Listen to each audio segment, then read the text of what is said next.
Balls kept on breaking on impacts with the racket. The call of new balls please seemingly coming over every other point. Step forward English lawyer and tennis enthusiast John Moyer Heathcote, who suggested balls be covered in flannel to stop them from degrading. And thus the modern-day tennis ball was born. But these were white or black, so how did they become yellow? Well, in 1967, the controller of BBC Two, one Sir David Attenborough, decided the corporation should show Wimbledon on colour TV. He got his wish and it was wide into people's homes across the country. The only sticking point, the white balls were nearly impossible to see on the screen. So the International Tennis Federation, sensing an opportunity, started developing a new ball that would be visible even without the need for 4K LED displays. Not that anyone had that in the late 60s. After rigorous testing, they came up with the colour Optic Yellow and decided every ball be coated in that colour from there on in. And there you have it. Tennis balls are yellow, all because Sir David Attenborough wanted to watch Wimbledon from the comfort of his own front room. You could say the ITF aced it.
Hello there, good morning, happy Sunday to you. You're listening to the Weekend Sports Breakfast here on talkSPORT. My name's Shebahn Aherne alongside former Nancy and Marseille striker Tony Cascarino. Good morning. So Arsenal are edging closer towards signing Newcastle midfielder Bruno Guimaraes, but how much of an impact can he make? There is now a need for Arsenal, regardless of backstory, to walk through the front door, to start formal talks, to make a direct offer. And if they do that, I think there's a realistic chance that this one gets done, and maybe even a little bit quicker than some people expect. The words of Ben Jacobs there from talkSPORT. Arsenal fans, does he help you get over the line to win the Champions League? We'll have all the latest transfer news for you this morning. Also Hearts, they missed out on the title in Scotland on the last day of the season, and now they've stumbled at the first hurdle this time around with a last minute defeat to Aberdeen thanks to Kevin Nisbet. I think as soon as we score, we still have 4 minutes left. We've got a lot of pace in the team, and the one-time targets in the and behind the defence, we score. So yeah, it's a great win and a great start. Yeah, it is indeed for Aberdeen. We'll discuss where the Hearts can go again this year. And Scotland's Josh Kerr claimed a brilliant gold medal in the Commonwealth Mile to send the Glasgow crowd into raptures. It's a good day in the office. You know, it's been pretty stressful overall 2 weeks, and it's nice to get those races behind me and them to go the way that I wanted to. I just had to stay present in what I was doing and came out on top, and I'm very happy with that. Yeah, fair play to him. We'll look back on a massive Saturday in the Commonwealth Games. What's to come on the closing day today? We'll get into transfers and we want you involved as well. That number is 03717 223344 81089 if you want to send us a text message. It's the Weekend Sports Breakfast on talkSPORT. Good morning. How was your day yesterday, Cass? Yeah, good. I took care of my mum most of the day. Enjoyed that. I spent a bit of time, watched the Ladies Open, which was great stuff. Intriguing. And, Charlie Old's got a slight chance, I'd say, of maybe going close. Lottie Wode as well. But the leaderboard is very much heavy with many Asian players that feel like they're dictating it at the moment. I think we've seen of the leader page so far going into the final day, there's only one major winner in there. So it could go any way. Yeah, of course. I mean, they're not. It's not too much of a gap as well. You know, someone can come out of the pack and shoot a good score, but it looked really challenging. Obviously, Lytham is when it's on the coast, it's it can be a tough track. Even if you're watching, you can feel like we saw in the men's, didn't you? You know how difficult the bounces and these courses can prove so difficult. I mean, Charlie, I think she's got the potential. Well, she is a star, isn't she? Yeah, most definitely. She could really change golf here in this country because she's got a bit of chat about her. Yeah, well, she's got a lot inside, isn't there? There's a real warrior in there that even when she's not playing her best golf, she's still challenging and fighting hard. That's something in you. I think I heard on a podcast recently saying she does 10K every day. Is she really? Yeah, I like you. I do, just in a different way. Drops 10 grand every day. Wished. Well, no, I don't wish I'd done it, but no, it was good. It was enjoyable. I love watching golf. I always have done. I've just sat there and just think I'm going to appreciate it as a sport. Yeah. I love it more watching than playing. I do play, but watching, I find it. Do you watch golf and judge people's swing? No, I do. Do you really? Because I think I'm trying so hard to have a certain swing. Or you could see an elegant one. You could see people, that's... I love it. I love the pause on the backswing. Yeah. I love that. And people can pause it so well. And then a delightful through. But maybe that's where I'm going wrong. I'm not thinking about... You're not thinking about the backswing. You should look at that. But then... No, I don't want to look at it. Do you chicken wing? No, I've got this. I've got a funny. I say a funny swing. I take half a swing more than. I feel like I control the ball by not taking the club too far back. If I take it too far back, I lose it everywhere. Okay. My mates will tell you. So, I do say a joke. Yeah. I do use a joke. I always say I never know what golf course I'm playing until I've drove off the first tee, because I could be sending it anywhere. So I try and keep my swing half swing more, but then create the power from that half swing. Right, okay. Because I can hit it okay. It's just direction. Yeah, it's so detailed, and you want to learn it overnight. Like, I am so fresh at it, but I'm obsessed. And then I watch. It gets you. Golf can get you. Yeah, and then you watch somebody swing, you think, I'll try and do that, and you're miles off. Yeah. Miles off. It's a frustrating game because you're talking really small margins of error, and if you're slightly off, your game can be everywhere, and that goes for the pros as well. Yeah, I did see a great TikTok recently, and it said your first 20 rounds expect to be embarrassed. Embarrass yourself. You're going to lose umpteen balls. Start with your irons. But then I was speaking to Jamie O'Hara and Dean Saunders, who played golf together with talkSPORT the other day, and they said, who gave you that advice to start with your irons?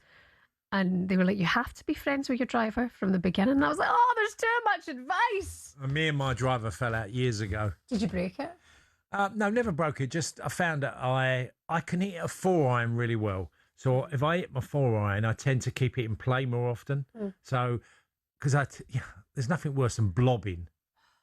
Yeah, blobbing holes. A pure blob fest. Anyway, digress. Yuck. Moving on, by the way, if you're teeing off this morning, let us know what you're up to, who you're going out with. You can get in touch with the show, 81089, if you want some golf swing chat from Cass.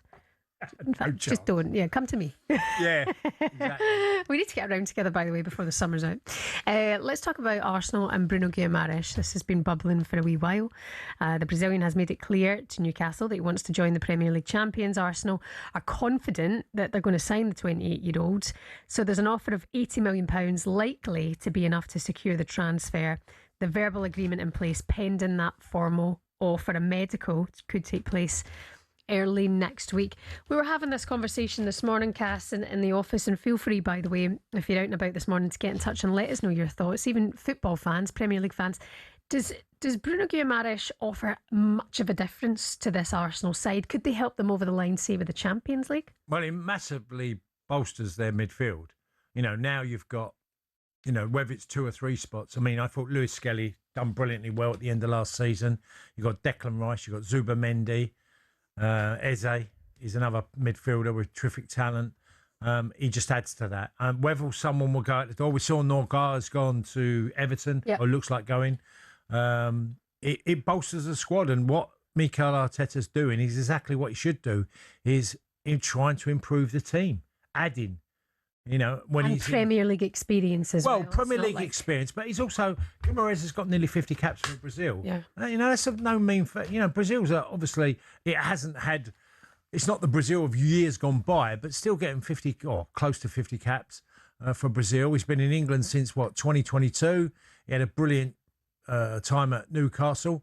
It looks like it's nailed on. It's not over the line, but it absolutely looks nailed on. Arsenal are pursuing him, and it will bolster Arsenal's options in midfield. And he's got that tenacity in his game. Yeah. That he always wants the ball. One of the biggest things that, even if the team is struggling, he always wants the ball, and he's a feisty player. He's a ball winner. He's technically good. He's got not a bad return on goals either as a player.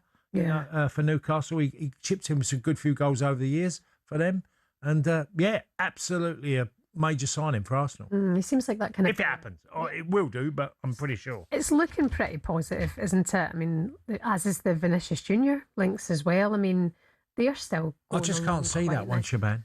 I just can't see it. Not because I just feel, how many look over the history of, I mean, people will say, well, it happened with Odegaard, but Vinicius Junior has played regularly for Real Madrid and been an incredible player for them over the years.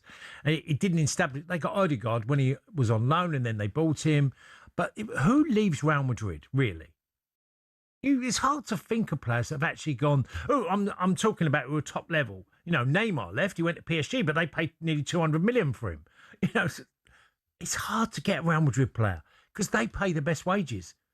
I just think a deal will come out in the next few weeks. Look, I'd love to see him in the Premier League. I really would. Will it happen? I feel it's way more unlikely. Interesting. Also, just on the Mail Online on the front page here, Christos Solis steals the show. Max Dowman can establish himself in the first team. They had a friendly yesterday, 4-1 victory over Girona in the pre-season tour. You do think of Dowman and go, okay, 17 years old. He was protected last season, but anytime he was on the pitch, he was stealing the show. I mean, are you going to see more of him in the starting 11? Hopefully. But you've got to earn the right, haven't you? Whether you're a young lad, Shebahn, you earn the right. You've got to give him the chance to. Yeah, of course you. But you will get chances. But there's a route, there's a pathway for a young player, and the pathway is to get into the squad initially, and then it's can you come on as a sub, and then it's can you start games, and then be a regular starter. There's loads of obstacles along the way for Dowman and many other younger players. And by the way, I said some name. He's Barca. I don't know why I said it, but I said Barca. But when I was talking about Real Madrid, it's really hard to pick players. But Dowman, the young lad, is another talent, and I don't think anyone will rush him. Why would they? Why would you want to rush a talent? Because we want more. Well, yeah, I'm impatient. I want to see this guy more. I would imagine Arsenal fans do as well. The phone lines are open if you'd like to have your say in this. Do you think Bruno Guimaraes can get you over the line for the Champions League? Have your say on that. 0371722 3344 81089 if you want to send us a text message this morning. And you can have that chat with Tony Cascarino coming up next on the Weekend Sports Breakfast. We'll go north of the border and chat about Scottish football. Good morning.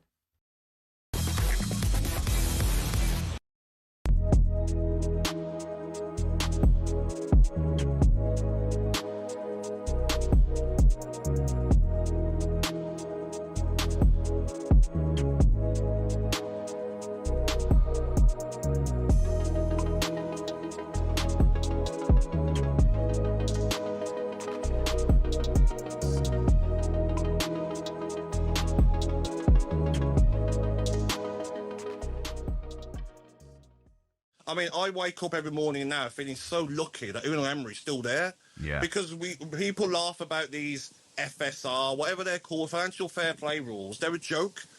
Look at Aston Villa, right?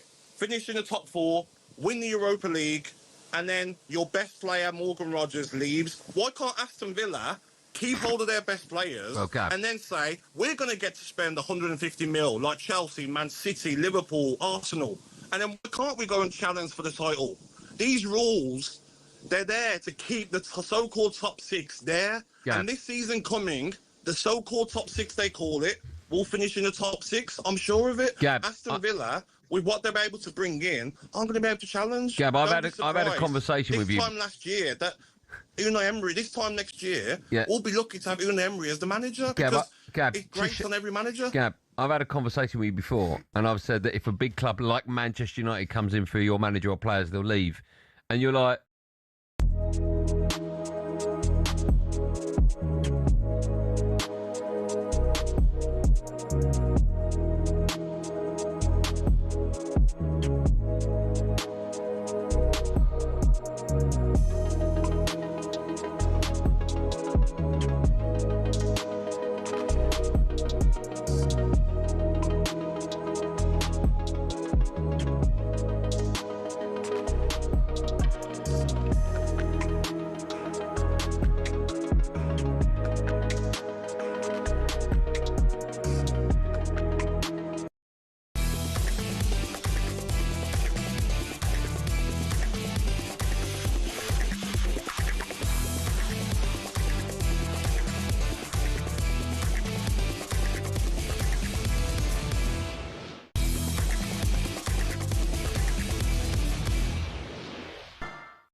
Good morning, you're listening to the Weekend Sports Breakfast here on talkSPORT. Shebahn Aherne and Tony Cascarino. How you getting on? How's your Sunday?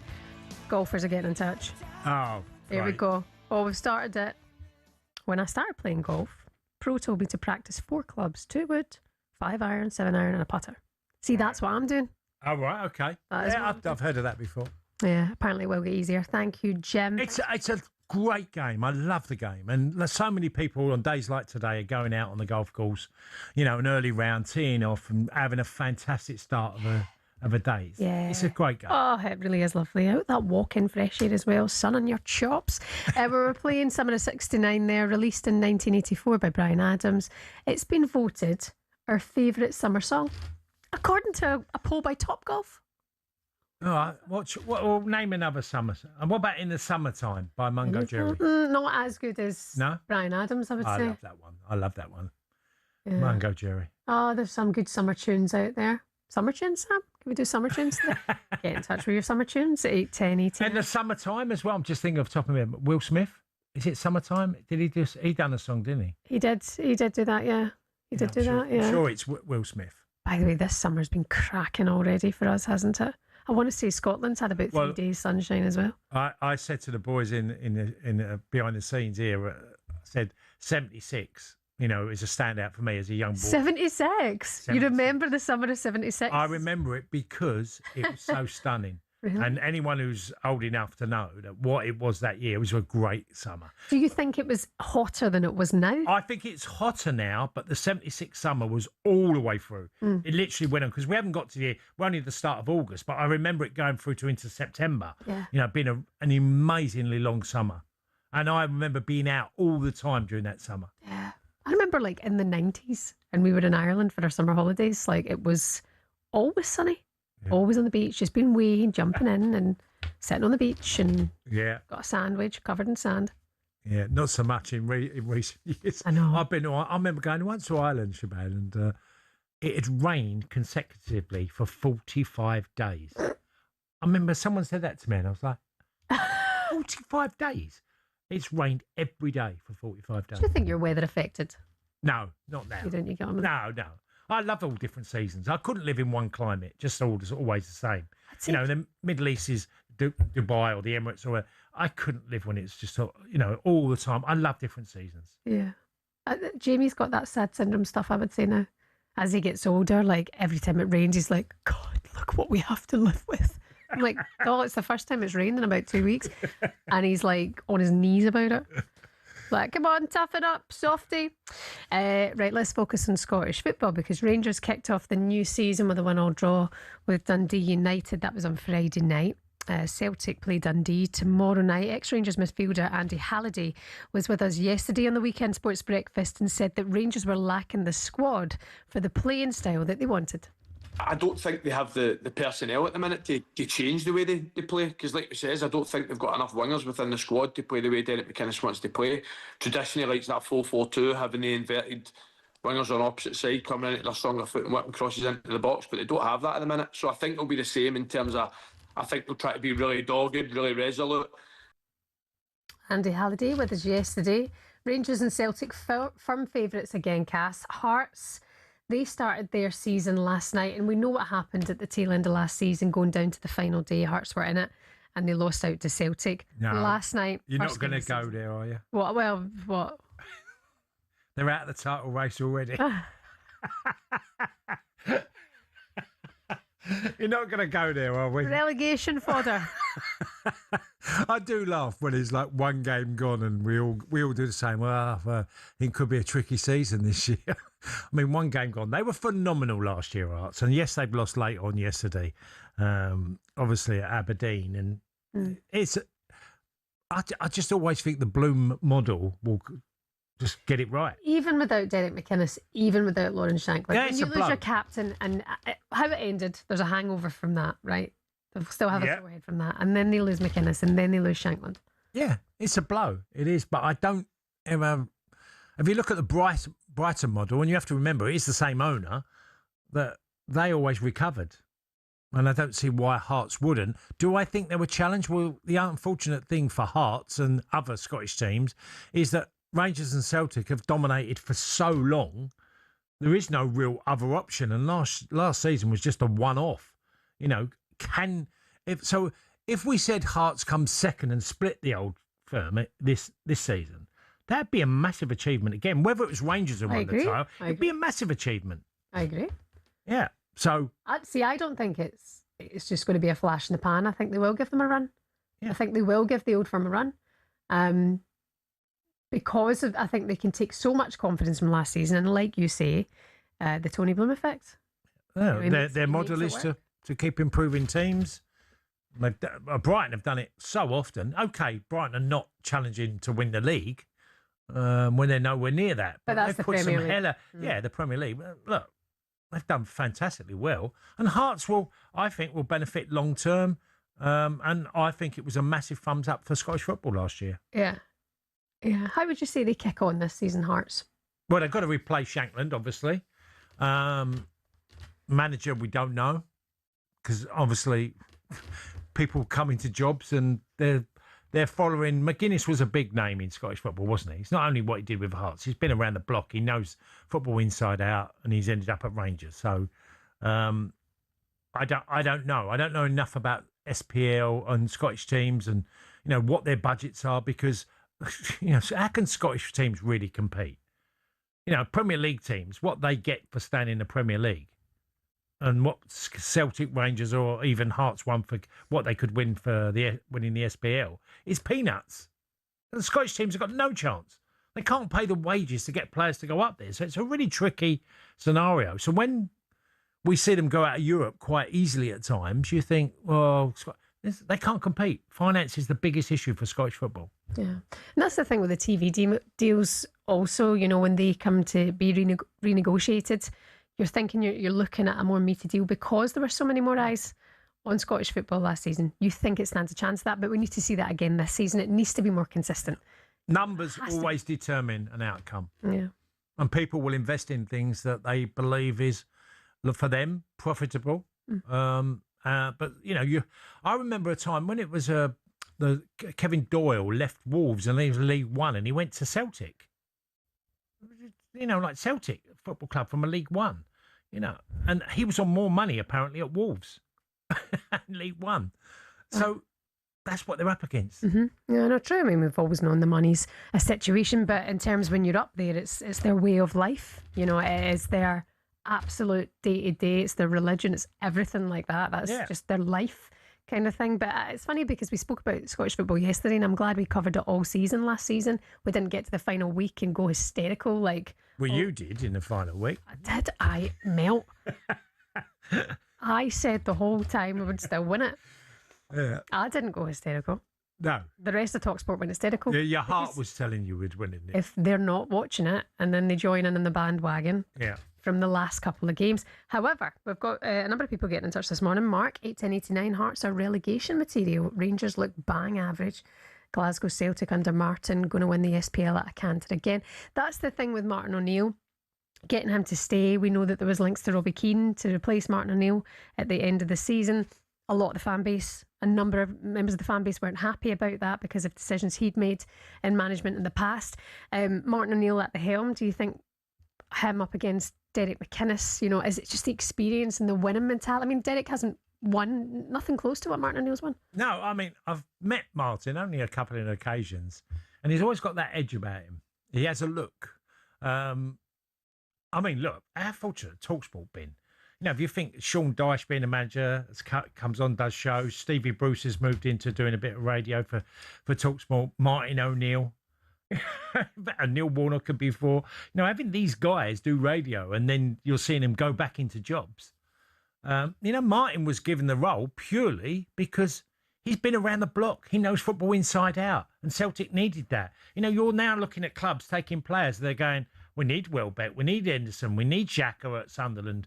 That experience. You've got clubs doing that. And sometimes I realise, well, maybe an older head and a certain type of manager. And that's all Celtic did. They went backwards in some people's eyes, but to a better proposition at the time. Yeah. When they knew Martin could turn it round, and he did. And I just thought that's really intriguing what Martin did. Yeah. Okay, you could say, well, Hearts fans will be very critical of how they won it. But one thing that goes amiss is that Martin did an amazing job at Celtic when he went back. Yeah. The twice that it happened. Yeah. Incredible circumstances. So they've gone better the devil we know than we, So I think it's massive in football. Sometimes you have to bring people in who just know what it's about, get it, and can turn the ship. Yeah. And there'll be a number of fans going, and it was a plaster over a big wound at Celtic because the board are getting a lot of criticism, but Martin now needs to be backed as well with the right players because there's a lot of players going, not a lot of players coming in. I'll go back full circle. It's a massive problem for even clubs like Celtic, saying be backed. They can't do the backing that's sometimes required. They just can't do it financially. But like we say, Maida, him making that move, and again the money that you went for, you could have What's the record fee at Celtic? Is it about 11 million, 12 million? I think it's 15. Is it 15? I'm not sure, but it's in what is 15 million in the Premier League? What do you get for 15 million in the Premier League? Yeah. It's impossible. And Rangers, I suppose, is a sort of a similar amount. I don't know, but I bet you it's not ridiculously high. It's not. You don't see a £50 million player go to Scotland, do you? No. Yeah. Fascinating. You get £50 million players coming to the Premier League and won't even get in the starting lineup. No, that money it's a different beast altogether. We know that. But either way, I'm still obsessed. You can let us know your thoughts on that this morning. 03717223344 is the number. Still to come, former Hearts midfielder Ryan Stevenson will be with us to look back on last night's defeat to Aberdeen. We go again, Ryan. We go again.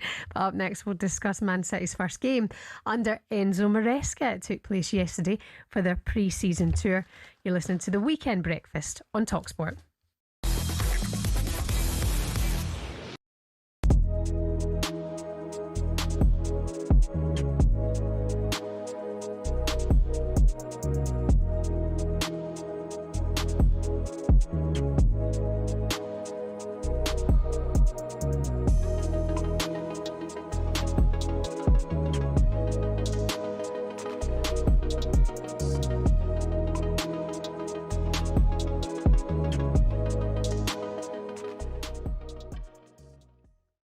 Up and said you got 10 players better than John Stones. No, but I said all time. I didn't say Prem, but let's stick to Prem, all right? Let's do this. Go on. Virgil van Dijk, John Terry, Rio Ferdinand, Nemanja Vidic, Vincent Kompany. Yeah.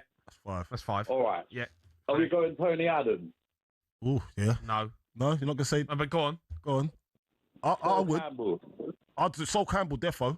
And I'm a Tottenham Sol fan. Campbell, come on. Come on, Jamie. Keep going.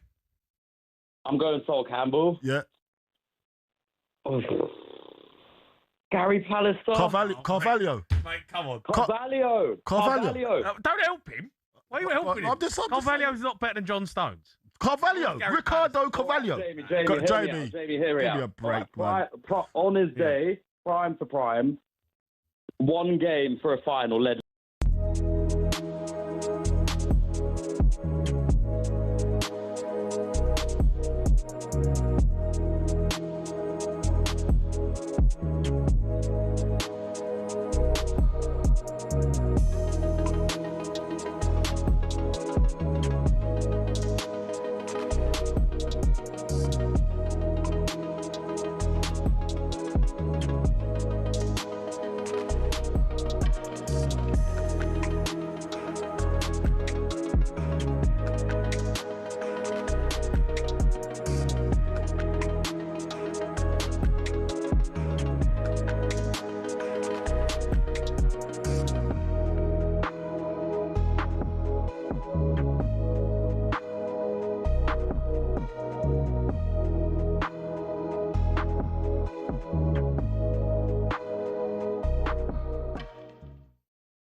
Good morning, Weekend Breakfast here on talkSPORT. Shebahn Aherne Tony Cascarino. If you're watching at home and you've got a YouTube channel in front of you or a smart TV, you can watch us in the studio today.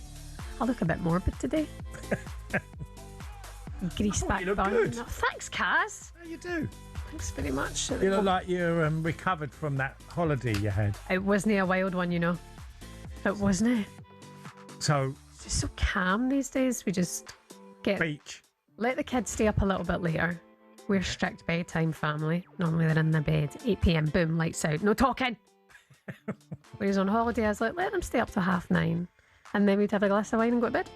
Oh. So chilled. Yeah, it's cool. Boring. So needed though. How you getting on today? Some of your headlines you're waking up to. Chelsea have confirmed the signing of striker Danny Welbeck from Brighton. We knew this was happening a long time. Love that signing. Do you know, I actually saw a wicked AI video cast on social media and I thought it was real. It was Danny Welbeck and Jordan Henderson arriving at Cobham on a mobility scooter. And I was like, oh no way, they've acted like they've signed it and they're playing into them being like these old veterans and stuff. Then I realised it was AI. You can't trust anything these days. No, that's very funny. Do you know what's great about them two transfers is that any young players who are learning the game, who are, you know, hopeful of maybe having an opportunity of being a professional footballer, is the conduct of them two. Absolute stars. And clubs. Danny Welbeck has played for Manchester United, Arsenal and Chelsea, right? 3 great clubs to play for. And Sunderland in there as well. You know, Brighton. He's and you just sort of think, there's a reason why a club's gone to them at their age. They know their place. They're not going to be regular starters at the club, but they'll be needed somewhere along the way.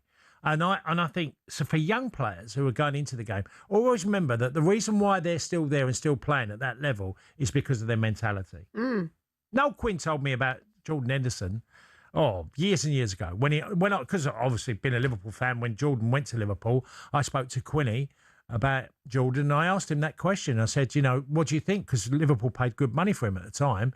And I said, is he good enough for Liverpool? You know, of what I'd seen, but obviously Quinny knew him a lot better than me, and I said to him, and he just went, he's not good enough at the moment, but he will be. Meaning he'll find a way, Jordan, of being a main player for Liverpool. Yeah. And that's a fantastic testament to him. Yeah, no, I think he seems like a great character. Cardwell. Look at one all of the good guys. Yeah, Cardwell. If you're young, we all get caught up with these fantastic technical players. Yeah, they're all great, but there's a lot of hard work you have to do in football, with and without the ball, for your team.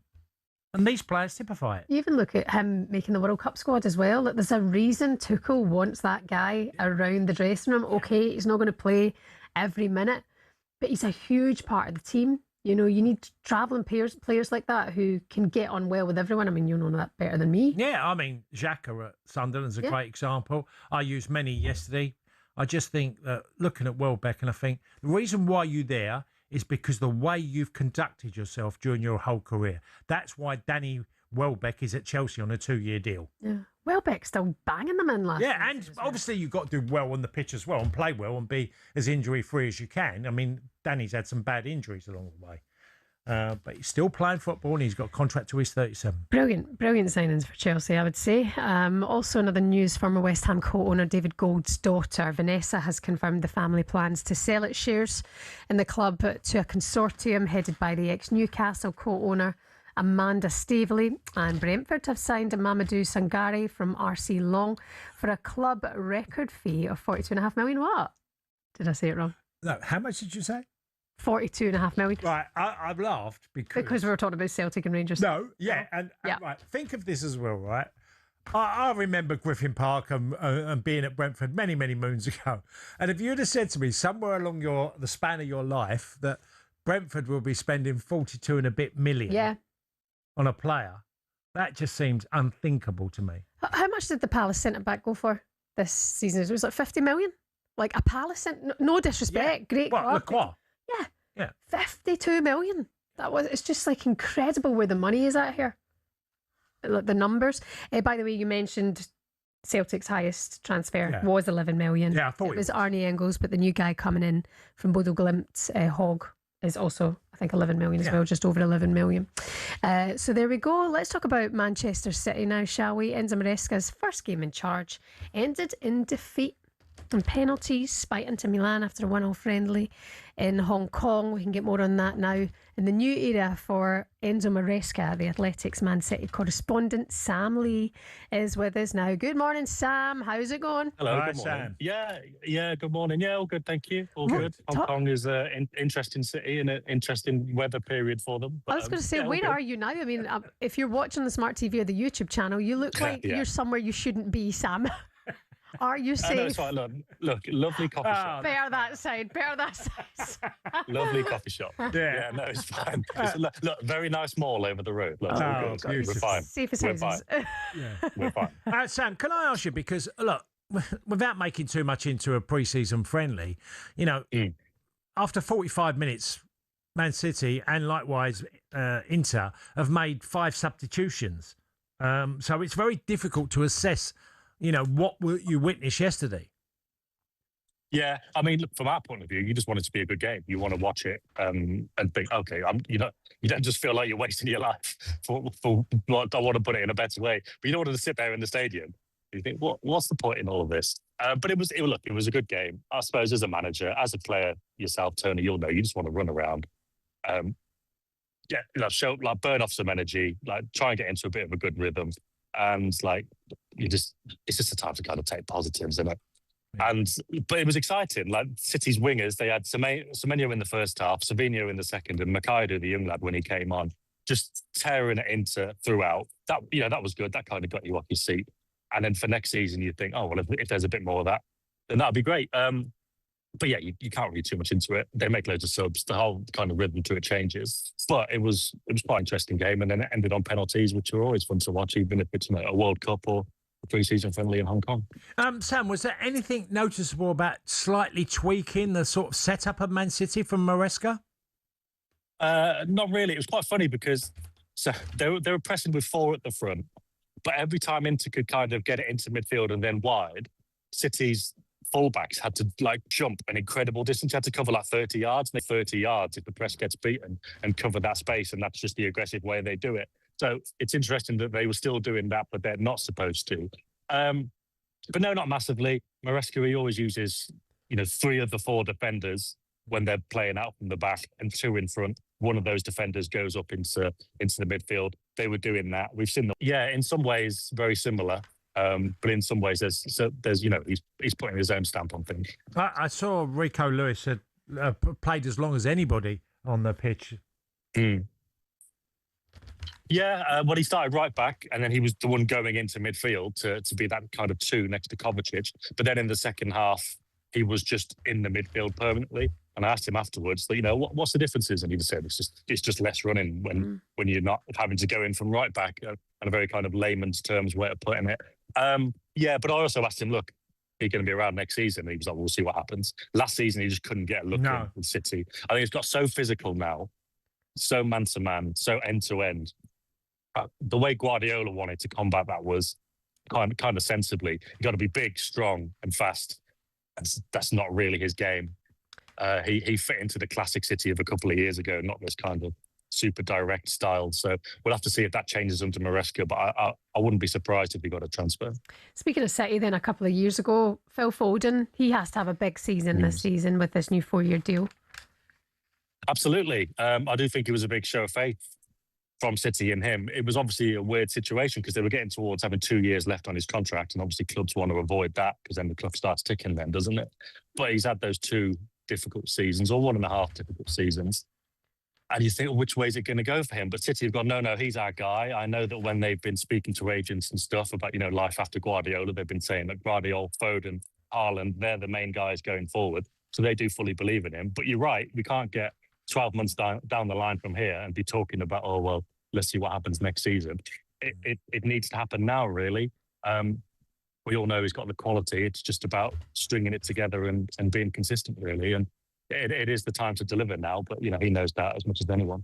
Oh, also, Jack Grealish, I was led to believe he was left behind. He had injury last year when he was on loan at Everton. Do you see that's another question mark for City of what they do with Jack Grealish? I think it's only a question mark insofar as where's he going to go and for how much. It's like a couple of years ago when I'm not saying there's been like a falling out with Grealish, but it's a similar situation where I don't think he's got much of a future there. But with Cancelo a couple of years ago when there was a falling out, he was on pre-season tour, but it was like they are going to get rid of him. It's just a question of where he goes. With Grealish, he wasn't really left out explicitly. He's still kind of coming back from that injury you mentioned. He had foot surgery in February. Obviously, Maresca's changed, and there's a chance that he could have a different view on it from Guardiola. But under Guardiola, he was very much out of the picture. Guardiola and Maresca are close. They'll have talked a lot. I'd be surprised if Grealish gets another look in, to be honest. I wouldn't be... Everton, I don't know. Everton realised the situation they had with Grealish, and they know he's not always going to be available. But because when he is available, he's so good, maybe they just decide to take the rough with the smooth with that one. Just, you mentioned there life after Pep. Like, what is it like now, pre-season, being out there with the players and around the team with no Pep? It's almost a bit unusual to think. And what's the expectation of Enzo Maresca this season? It's really unusual from like a media side. It's actually, I don't know if you find this interesting or not, but it's actually much better. Because not so much Guardiola, probably Guardiola, but also like the right-hand man he had kept such a tight grip on things and kept the players so protected. It was like, if this is not like in their contracts, they're not doing it. So we had to kind of speak to players like behind their backs, basically. The City press office were really going out of their way to squeeze in interviews whenever they could without like that first team operation knowing about it. But now it's much more open. Like they're saying, oh, you can have 10 minutes with Phil Foden after the kit launch. Oh. We lost him. Oh, Sam. I knew he was in a dodgy area. His phone's been nicked. Sam, he's fallen off a cliff. Interesting, that, isn't it? About the... See, I do find that, he said, I don't know if you find that interesting or not, when you look at how a manager controls the whole environment, and it's their job, as he would say, protecting players, but then there's no Pep now, and it feels a lot more open and free. Well, because sometimes people think players don't want to talk. Yeah. And they might be told, we're not going to put you up, and you're not going to say too much, and just keep your way. Yeah, they're afraid of the consequences. And look, sometimes in our game, people ask daft questions, and the daft question can be looked upon by someone representing City and go, no, not at all, not going there. Yeah, it can be awkward. You know, and I get it. I mean, you've been there. You've asked questions. Yeah, you've done it regularly, Shebahn. But you have to think about the type of question you ask and will it upset them. But also sometimes it's necessary to ask a question. Yeah. Why have you not taken Jack Grealish? You know, and if you give the response, people go, okay, I understand that. Yeah. Well, that's when you look at Pep in press conferences, sometimes he was verging on just being downright rude to people. He didn't want to be there. He didn't almost want to answer questions or be involved in that side of it. And then other times he was as charming and as, charismatic as they come. Well, I went to a press conference with Pep Guardiola at Leyton Orient, okay? And there was one press guy, and he asked, and Pep Guardiola just says, Orient. And the press guy goes to him, Pep, it's Leyton Orient. And it was like, come on. Yeah. You know, I remember thinking, like, okay, he's Spanish. And he sort of said, look, they played. But we get it. You know, it's, of course, it's Leyton Orient. Okay. But the way he made it, I thought Pep, he handled it well, but I didn't think it was necessary. See, it was interesting at the World Cup, like when you would do the mix zone after games. Yeah. You'd say, oh, can we have a quick chat? And they go, I'm not allowed. I'm not allowed. And I'm like, who said you're not allowed? Your mum? Manager? See, we never had that. It's a post-conversation after a game at the World Cup. What are you not allowed to do? Yeah. See, I'll give you an example.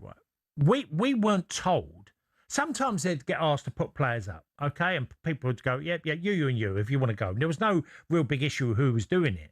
But also, we'd talk to journalists, we'd have a cup of tea and they'd be in their hotel, especially with Republic of Ireland, and they'd sit down and we'd chat to them. Yeah. And they'd say, oh, would you want to do a piece? No one said to me, oh, don't do a piece. Now, every now and again, something would be said that wasn't so good. But if you're experienced in doing... You're not gonna in to get somebody offended or on the back foot or feel defensive. Yeah, I just find it... Look, it's not all one way. It's not all the press's fault and it's not all the team's fault. But somewhere in the middle ground, if you just have a healthy conversation with a journalist, and there are, we all know the ones. We all knew the ones that were, be a little bit more careful because he might flip it. Yeah, they're in there for something. Yeah. Yeah, I find that a really fascinating conversation. I hope you do as well. That was Sam Lee, by the way, with The Athletic, Manchester City's correspondent out in Hong Kong. He's fine, by the way. He's absolutely fine. His Wi-Fi just cut out. You're listening to the Weekend Sports Breakfast here on talkSPORT. Coming up next, this morning's Back Pages with Sam.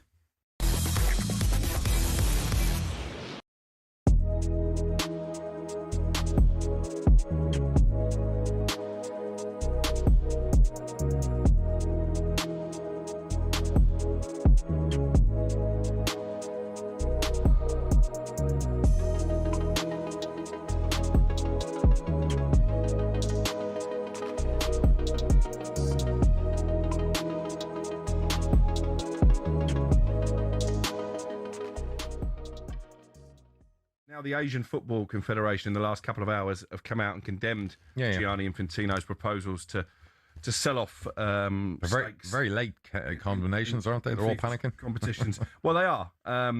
Obviously, UEFA have come out strongest by suggesting they would boycott all FIFA competitions, including the Men's and Women's World Cup, the Club World Cup. There's actually an under-20 Women's World Cup that's due to start in September, so we may find out if they'll go through with that threat very soon. UEFA's 55 member associations held an emergency meeting earlier this week, and as I say, they voted a boycott if FIFA proceeds with plans to sell stakes in its competitions to private investors. There was a statement released by FIFA, I think it was 4 o'clock this morning UK time, so we were all napping. They said nobody is selling football, but they did vow to continue with the controversial proposal to sell stakes in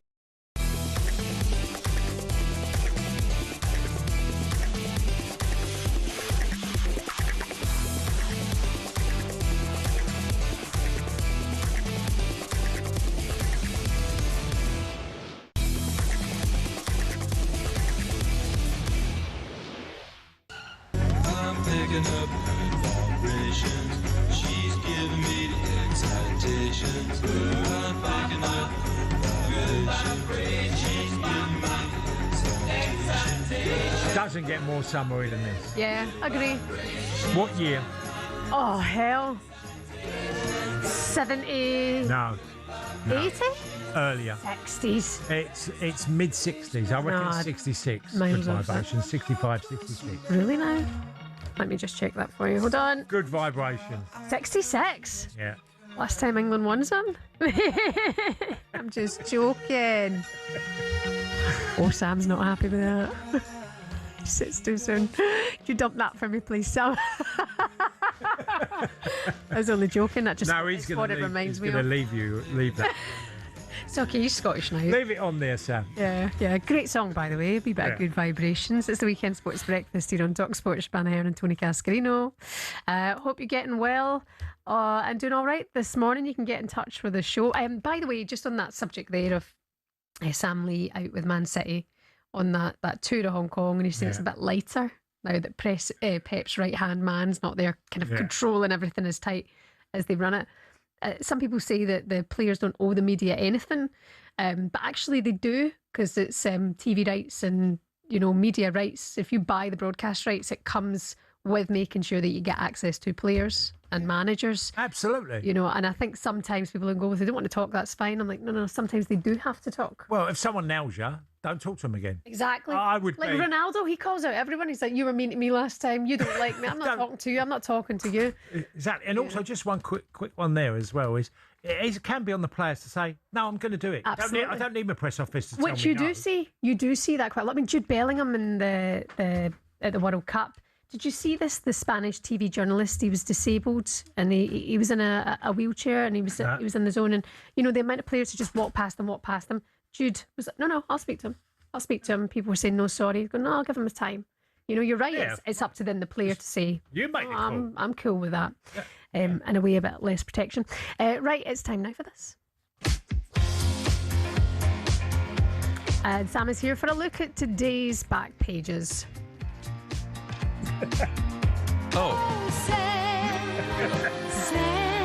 Sam is back with us. I'm here with the back pages. Yes. I've got some Spurs-related stories for you this morning. Go on. Yes. Richarlison can't make up his mind whether he wants to stay at Tottenham or leave the club this summer, claims Spurs boss Roberto De Zerbi. The Brazilian was the club's top scorer last season, and his 11 Premier League goals played their part in preventing Spurs from sliding into the Championship. But De Zerbi says he's unsure what will come next for the Brazilian. I don't know, because I like him as a player, as a guy. It's unbelievable, the attitude and behaviour, but at the end we have to respect what he wants to do. We know, every one of us, what he wants to do, but for me, he's still an important player because it's not so easy to find another striker like Richarlison. The new striker, we don't know. The other striker, we don't know. He said he scored 12 goals, not through luck. I think it must have been another one that wasn't in the league. Despite seeming to indicate he knows what the Brazilian wants to do, when asked if Richarlison wants to leave the club, he said, I don't know. I didn't understand well, because sometimes he said to stay, sometimes to leave. I mean, it's so interesting, Casty. You hear managers talking about all in this way about how much they love players. Oh, what a wonderful guy. He's effectively sort of throwing the club under the bus and saying, I kind of want to leave. So what's to be positive about there? I just don't understand where, if I had a player in front of me and he says, well, I can't make up my mind, and I'd go, you're going to have to. You're going to have to. Tough. We need to have a decision, and I don't think you're doing us any favours by staying. Yeah. I can find a replacement. I mean, I know managers, if I'd have said that to, they'd have literally nailed me in that moment. Yeah. That would be the end of your career. Oh, right, okay.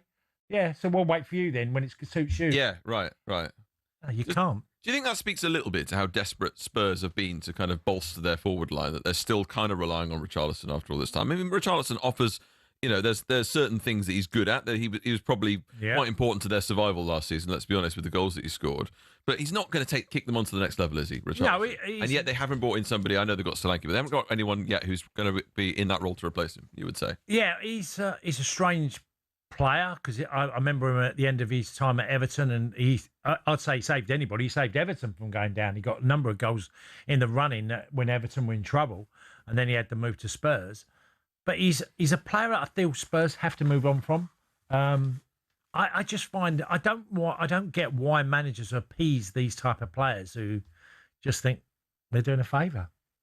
He had, just as devil's advocate there, he had a tough time, didn't he, Richarlison? He did. Yeah. Is he not very down with depression? Yes. So is there a duty of care maybe from the club to say we want to protect him and make sure that we can do our best to maybe bring the best back out of him and make sure that he's loved and cared for? But I completely agree with, if you're standing there going, oh, I don't know if I want this or not, you're a bit like, shake a leg. Well, You know, what would you she'd do wanna if be your there. if your other half was a bit? Oh, he'd be long gone. I'm not so sure. Exactly. So you're being brutal, and yet, you know, as a manager, sometimes you have to just say to a player, "Well, if you can't make up my mind, I'll make it up for you. You can find your own club." Yeah. If you don't want to stay, you want people in your camp to go, "I want to be here. Absolutely. I want to stay." Now, if they take the decision that you go, so be it. And you're right, Cass, because that dressing room seems to lack characters who play with love and passion for the badge, you know, who want to be at Spurs. They're all a bit. And they need that this season, Spurs, don't they? Let's be honest. Spurs are in a position where they need everybody pulling in the same direction. It can't be like it has been over the last couple of years, where you've got players talking about wanting away and certain players who don't seem that committed to the cause. It's been a bit like that, hasn't it, for the last while? Yeah, and it's I've never been in a side where people are literally everyone wants an out the door. There's certain times in your career it's inevitable. Someone else will make that decision for you. But I think it's hard because you're trying to get unity and everyone pulling in the same direction and fighting for everything. And if you've got players that, I'm not so sure. Yeah. I don't know. I just don't think it works. Elsewhere in the papers, there's a bit of a mixed bag. There's a lot of the things that we've really been talking about. It's a lot about Mykhailo Mudryk being reintegrated within the Chelsea squad. Plenty on Gianni Infantino's future and whether or not he's even got a future. A lot of comment on that and saying his position is effectively untenable in a lot of the report pieces in the papers this morning. Plenty on Bruno Guimaraes and his future as well, and the Danny Welbeck move to Chelsea. And the other one, Cass, that we could get your view on quickly, although we'll talk about this in a bit more detail later, is Amanda Staveley showing a bit of interest in West Ham, buying a 25% stake. I mean, they probably need a bit of extra investment, don't they, West Ham, you would say? Yeah, they've also got others got part investments, haven't they, in the football club? So it's obviously it's an attractive club, and Amanda Staveley's done really well when she got Newcastle. And let's face it, when she did get the club did move forward. I know that the football rules have changed on financial fair play. That's made it very, very difficult for Newcastle. But she made a massive, she was a big game player. You know, it changed a lot of things at Newcastle when she came in. The type of manager she brought in, and then the financing. So, yeah, I think it's an interesting one. Yeah, believed to be worth up to 150 million. So, we're not talking about small money there. And then West Ham could do with, so extra, I think, incentive in the boardroom to sort of kick things on a little bit, because it's been tough times for West Ham. Again, another club who've, sleeping giant is a much overused term in football, but in their context, I think it's true, isn't it, West Ham? Yeah, I mean, massive fan base in London, huge fan base. I mean, won the Conference League and didn't really kick on from there. Right. But we're actually going to talk about West Ham very, very soon. Sam, thank you very much. You're listening to the Weekend Sports Breakfast. We're going to discuss the EFL season soon. It starts next Friday. West Ham, are they favourites already? We'll do that for you next. Good morning.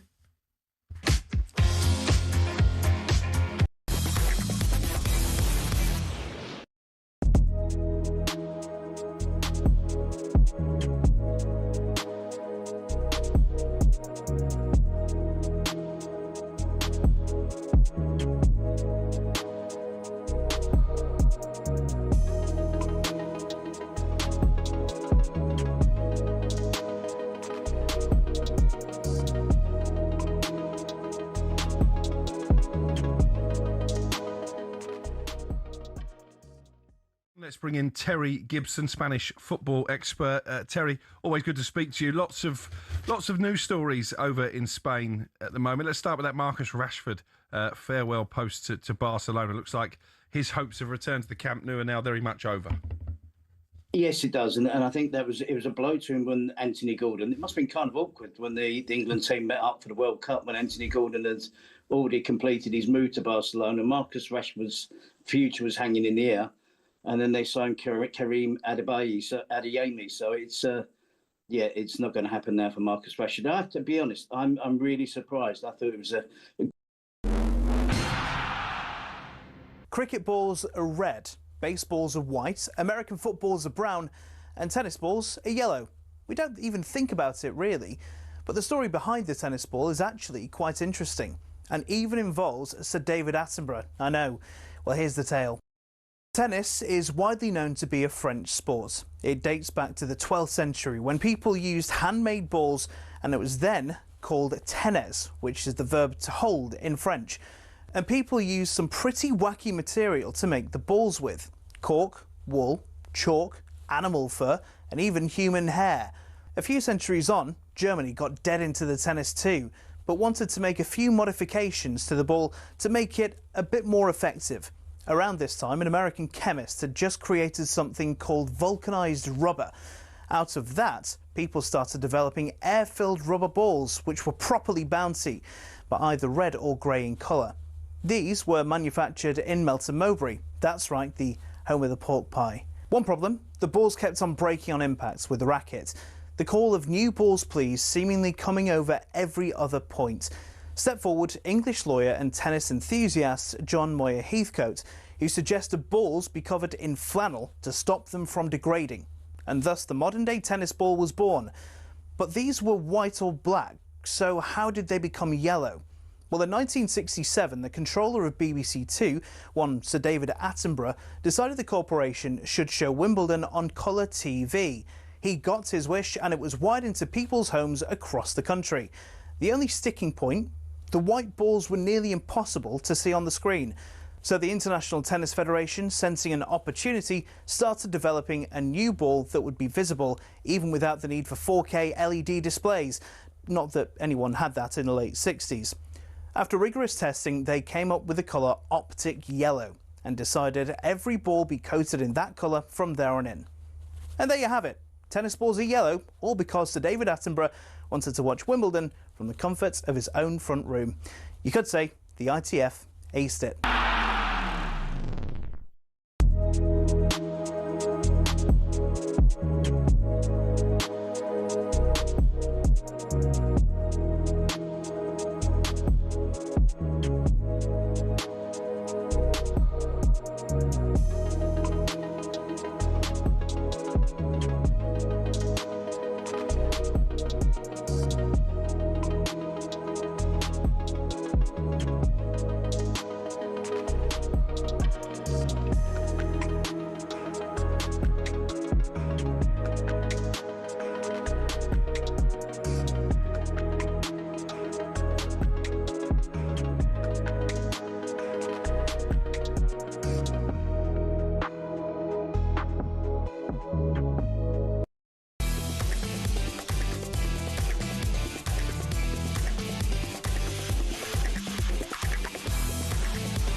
Good morning, it's the weekend sports breakfast here on talkSPORT. Happy Sunday to you, Shebahn Aherne and former Chelsea striker Tony Cascarino. Good morning. Arsenal are edging closer towards signing Newcastle midfielder Bruno Guimaraes, but how much of an impact can he make?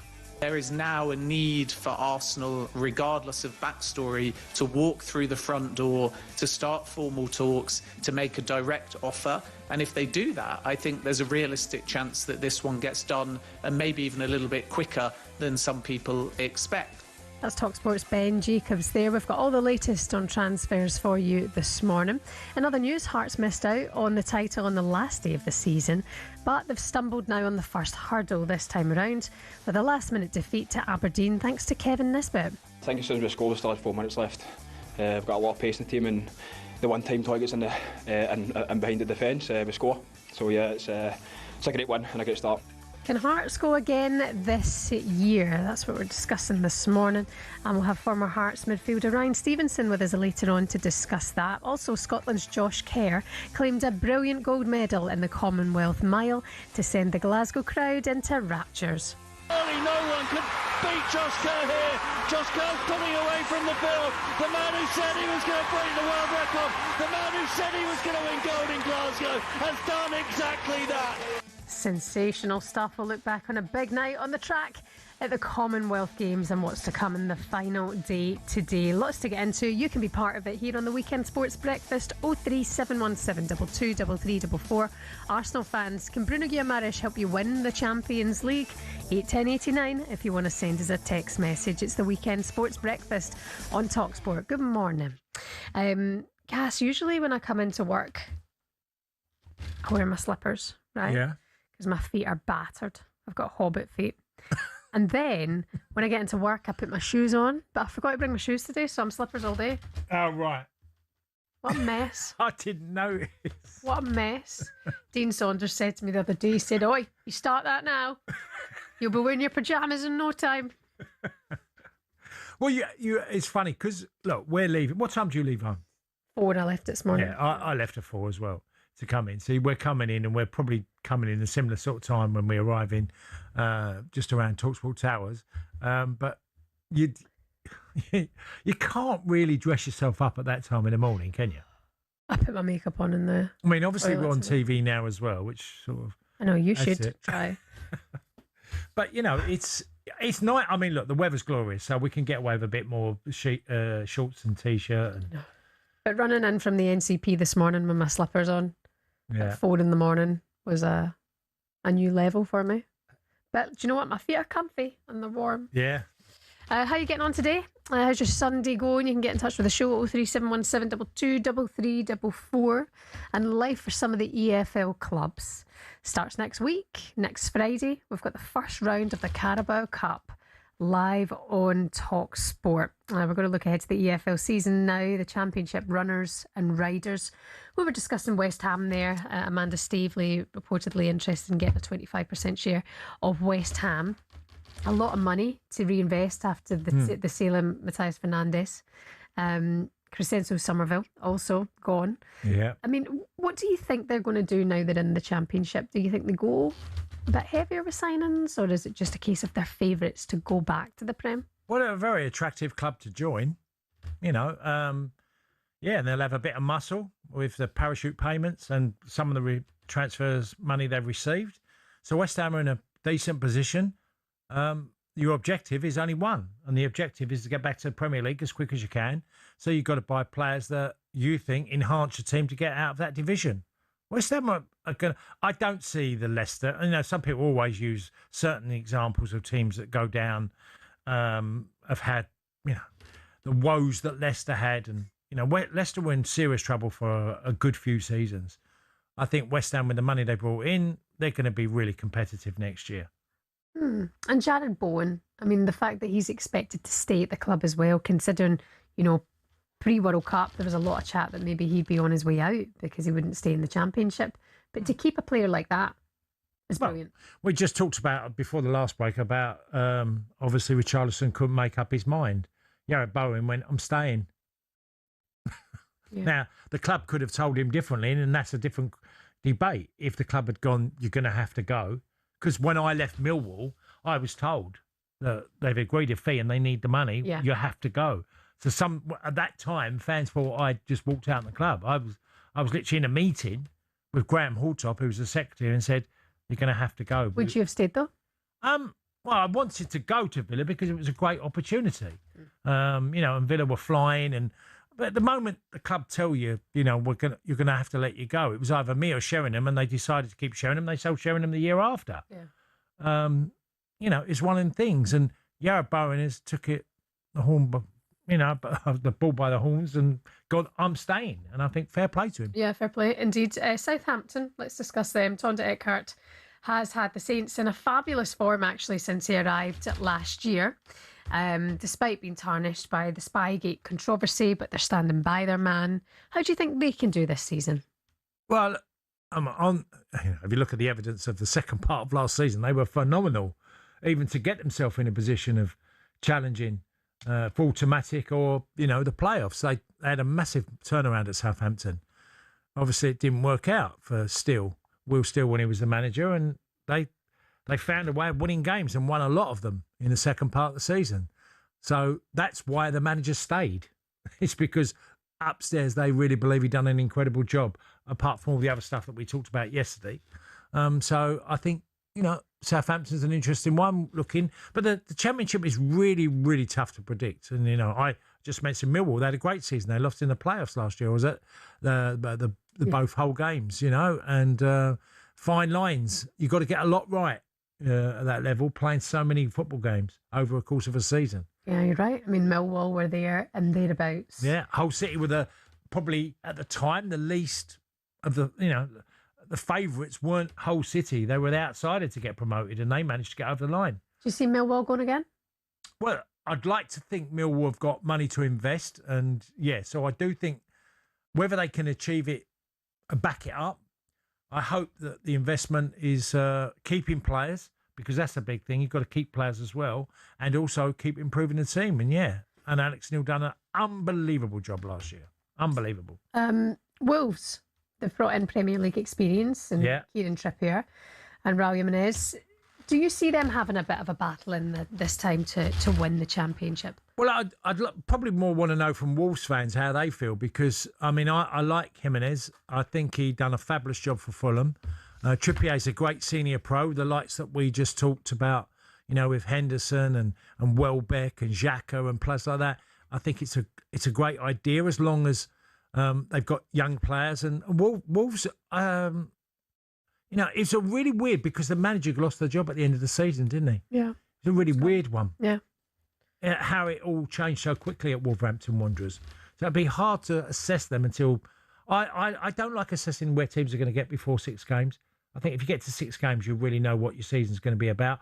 Obviously, there are clubs that have a change. If you take that example to Bournemouth, you go, oh, Areola. he had a terrible first 6 games with Bournemouth, and yet ended up having a great season when he first joined. Yeah. It's really tough to assess. Yeah, and that's the thing with the Championship. It's just such a huge league, unrelenting, so much football. And if you have a hard start, you can just see why owners go, no, we can't. We've got to make a change. Yeah. Well, look at, Middlesbrough. Middlesbrough, brilliant last year. They lacked a goal scorer, someone who could finish. If Middlesbrough had a finisher, the amount of chances they created, they'd have been in the Premier League. Yeah. Without no doubt at all. Really good side, Middlesbrough. So I'd like to think, and they've spent a bit as well, and they've lost 1 or 2. But I'd like to think Middlesbrough will be a good side next year again. You do wonder about Wrexham as well. Just missed out in the playoffs, didn't they, last season? We know they have the Hollywood backing as well. Big bucks there. During his Nigeria debut, Wrexham keeper Arthur Okonkwo mentioned what he expects from his side this season. I've never been in a Wrexham team who isn't going for promotion, so it will be the same next season. The club wants to always push and improve and keep going up, so yeah. I mean, jumping on the bandwagon completely, but I would have loved to have seen them getting another promotion. Just for the story, the feel-good factor. Well, it's been, an incredible journey for Wrexham fans under Phil Parkinson. Yeah. Done brilliantly well again. I mean, imagine where Wrexham were not so long ago, and now they're paying big bucks, and they've had to do that to be competitive. They've had the first season back in the Championship, and they've done okay. They've done, well, more than okay. So I think this year we'll be backing that up for them. And Burnley as well. Do you think they can make a splash? Don't know on Burnley. Yeah. Again, so many managers lose their job at that level. And who comes in, how it works, it's a tough one. Well, the top 6 teams, according to the bookies, are as follows: West Ham, Wales, Burnley, Southampton, Birmingham and Norwich. By the way, the EFL Carabao Cup underway on Friday, the 7th of August, 8 o'clock. Middlesbrough take on Wrexham. That should be an interesting one. And then on Saturday on talkSPORT 2, 3 o'clock kick-off for West Ham Portsmouth in the first round of the Carabao Cup. And then 5:30 is Colchester against Southampton. So you've got all of that to look ahead to coming up for you next week. But coming up next here on the Weekend Sports Breakfast, we're going to give you some predictions ahead of the new Premier League season. It's not too far away either.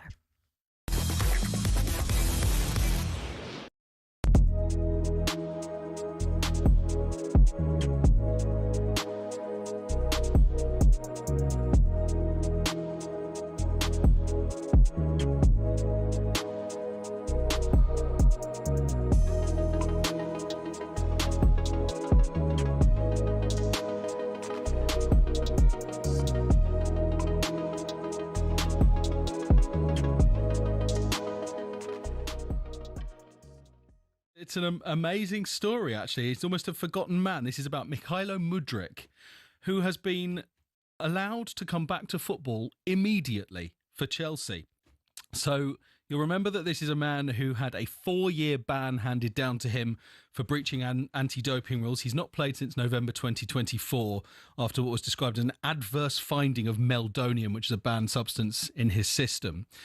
He appealed against that sentence to the Court of Arbitration for Sport, who have today said that because he accepted breaking anti-doping rules, they have agreed that the time served already is enough of a punishment.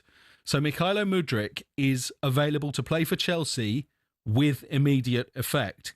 Can he even still play football? Is he good enough? He's not played football for 3 years. Nearly 2 years. Well, Chelsea have released quite a long statement today, obviously welcoming the decision. They've talked about what a difficult period of time.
Good morning, it's the Weekend Sports Breakfast here on talkSPORT. It's Shebahn Aherne and former Chelsea striker Tony Cascarino. A bit of that. Yeah, brilliant.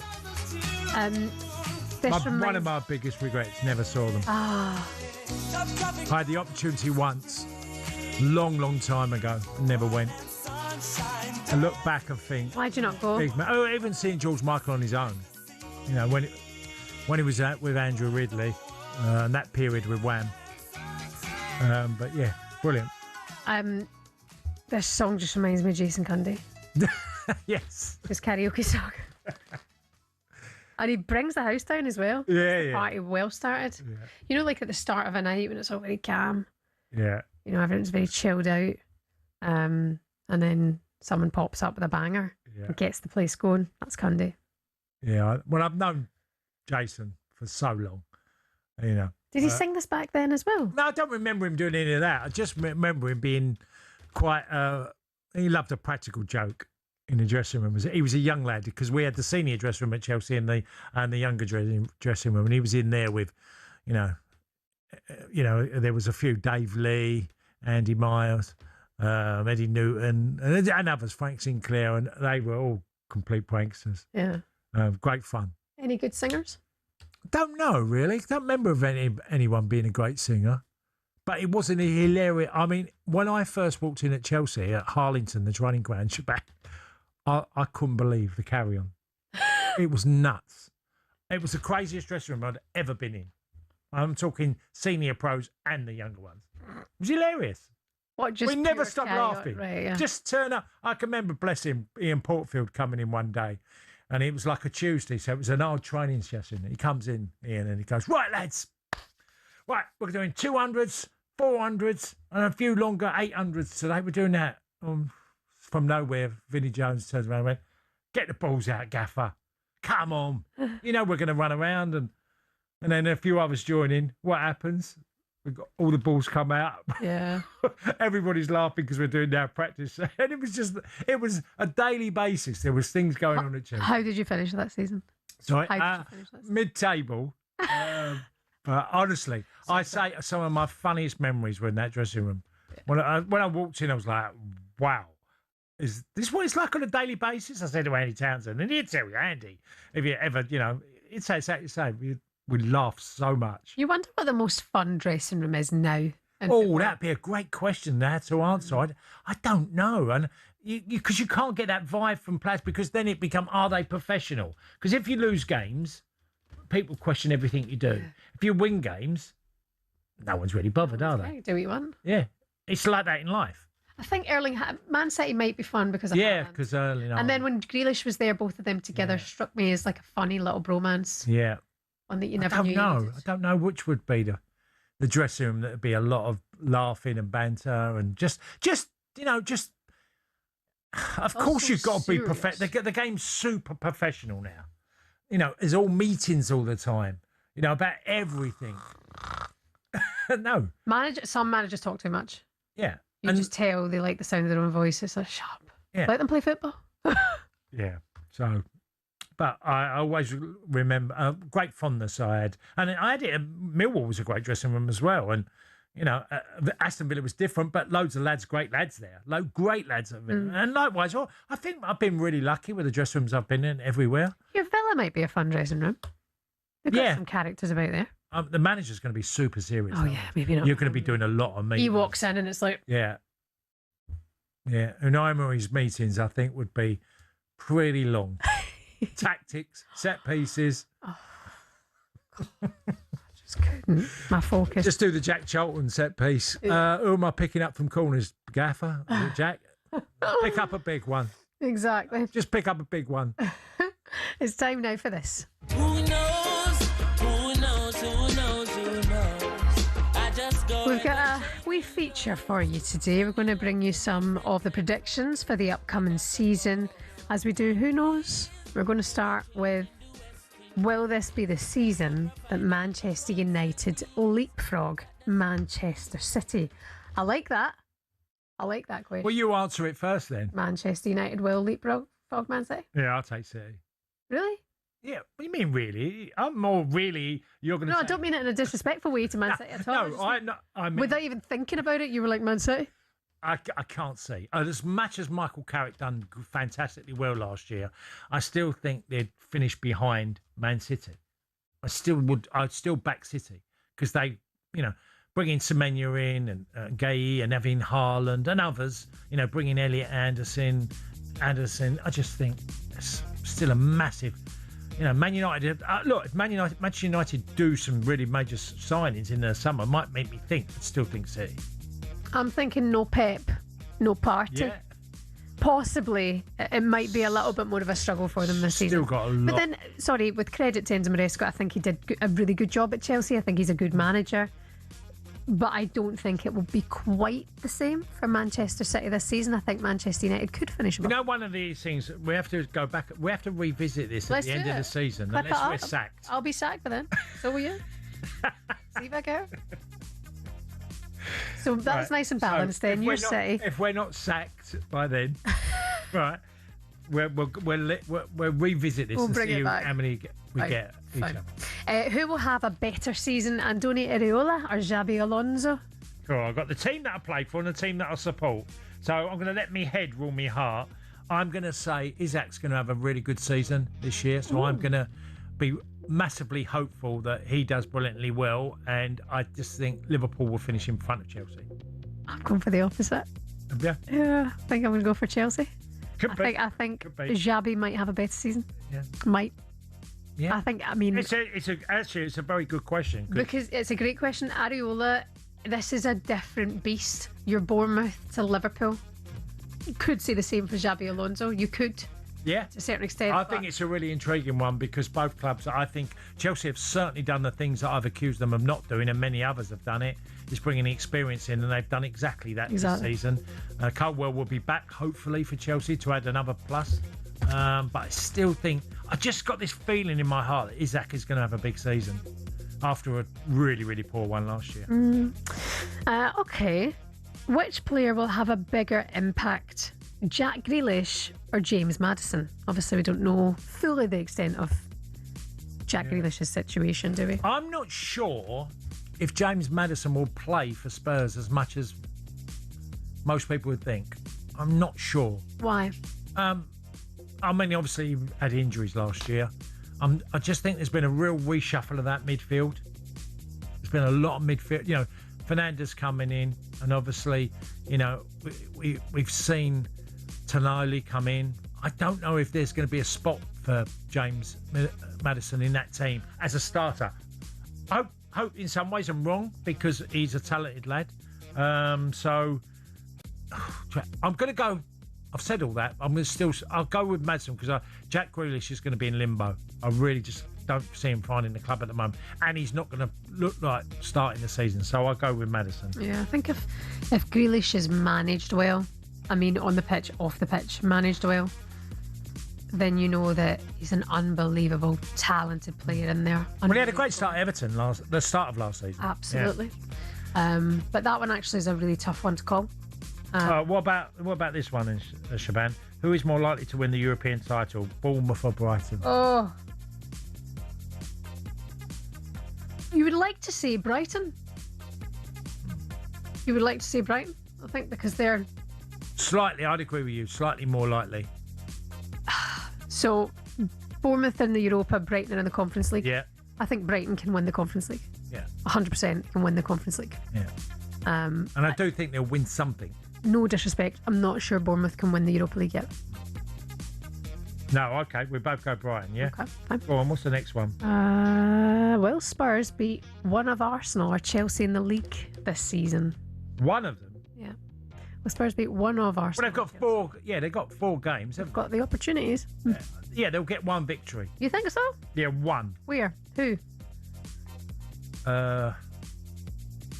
Chelsea at home. Even though Chelsea got an incredible record, but then I can't see Spurs beating Arsenal. It feels a long way off. They'd have to improve enormously from the last 2 years. Only thing is, De Zerbi looks like... I think if you look at where Spurs finished on their last game of the season, they looked like they finally had a bit of togetherness. Okay, they're on the brink of relegation, but I think if they can take that into this season... Madders is back. If Kulusevski can get back, the new signings look good. I think anything is possible. Can they win a North London derby? No, I don't think they can. No, I don't. They got beat up last year, didn't they? Yeah. What about this one then? So, who's more likely to go straight back down, Coventry or Hull City? I think we both agree on this one. Are you going with? I've got straight back down to Hull City. Yeah.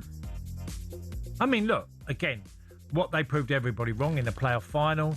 I saw them get the better of Millwall twice, and they played really well at the new Den, played really well. But I do think they had to sell players, and they've had to bring players in. I still think it's a massive ask for Hull City to stay. Interesting. I can't call that one. I really can't call that one. But I would be inclined to agree with you.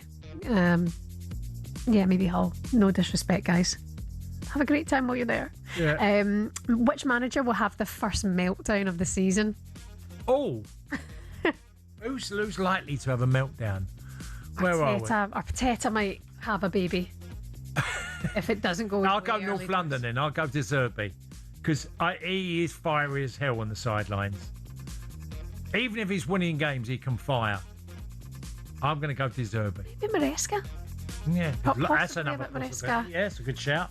Maresca, Arteta. Yeah. Maybe Maresca. Yeah. Oh, that's a good question as well. It's got me all thinking about managerial meltdowns. I've got the next question I've got literally manager most at risk of losing his job. Oh, that's a harsh one. That's a harsh one. So you've got to find the team that. I mean, the most obvious one is going to be Glasner at Nottingham Forest. Oh, right? Because of the history of how many managers have lost their job. But we're talking about a guy that did incredibly well at Crystal Palace. But I would think if I was literally I'd have to go because of what has happened at the club so often. His managers go.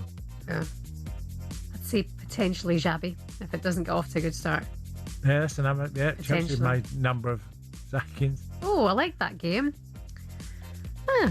We will do more of these a little bit later on. It's a nice question. Which manager is first to lose their job? It's a lovely question, isn't it? Which one of us do you think will lose our job first? Me before you. Not with them slippers on you. Yeah, no. Them slippers could be a sackable. This were weekday, I'd be toast. You listen to the Weekend Sports Breakfast here on talkSPORT. Good morning. Who knows? Who knows? Who knows? Who knows?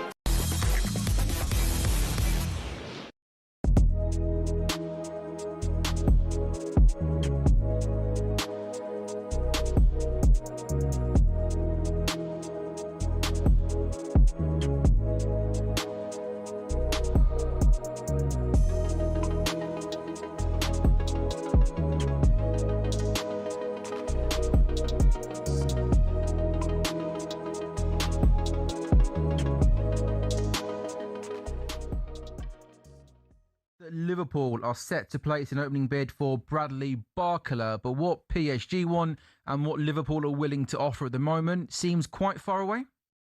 Yeah, there's a goal for valuation, but that's normal. PSG's starting position is £145 million.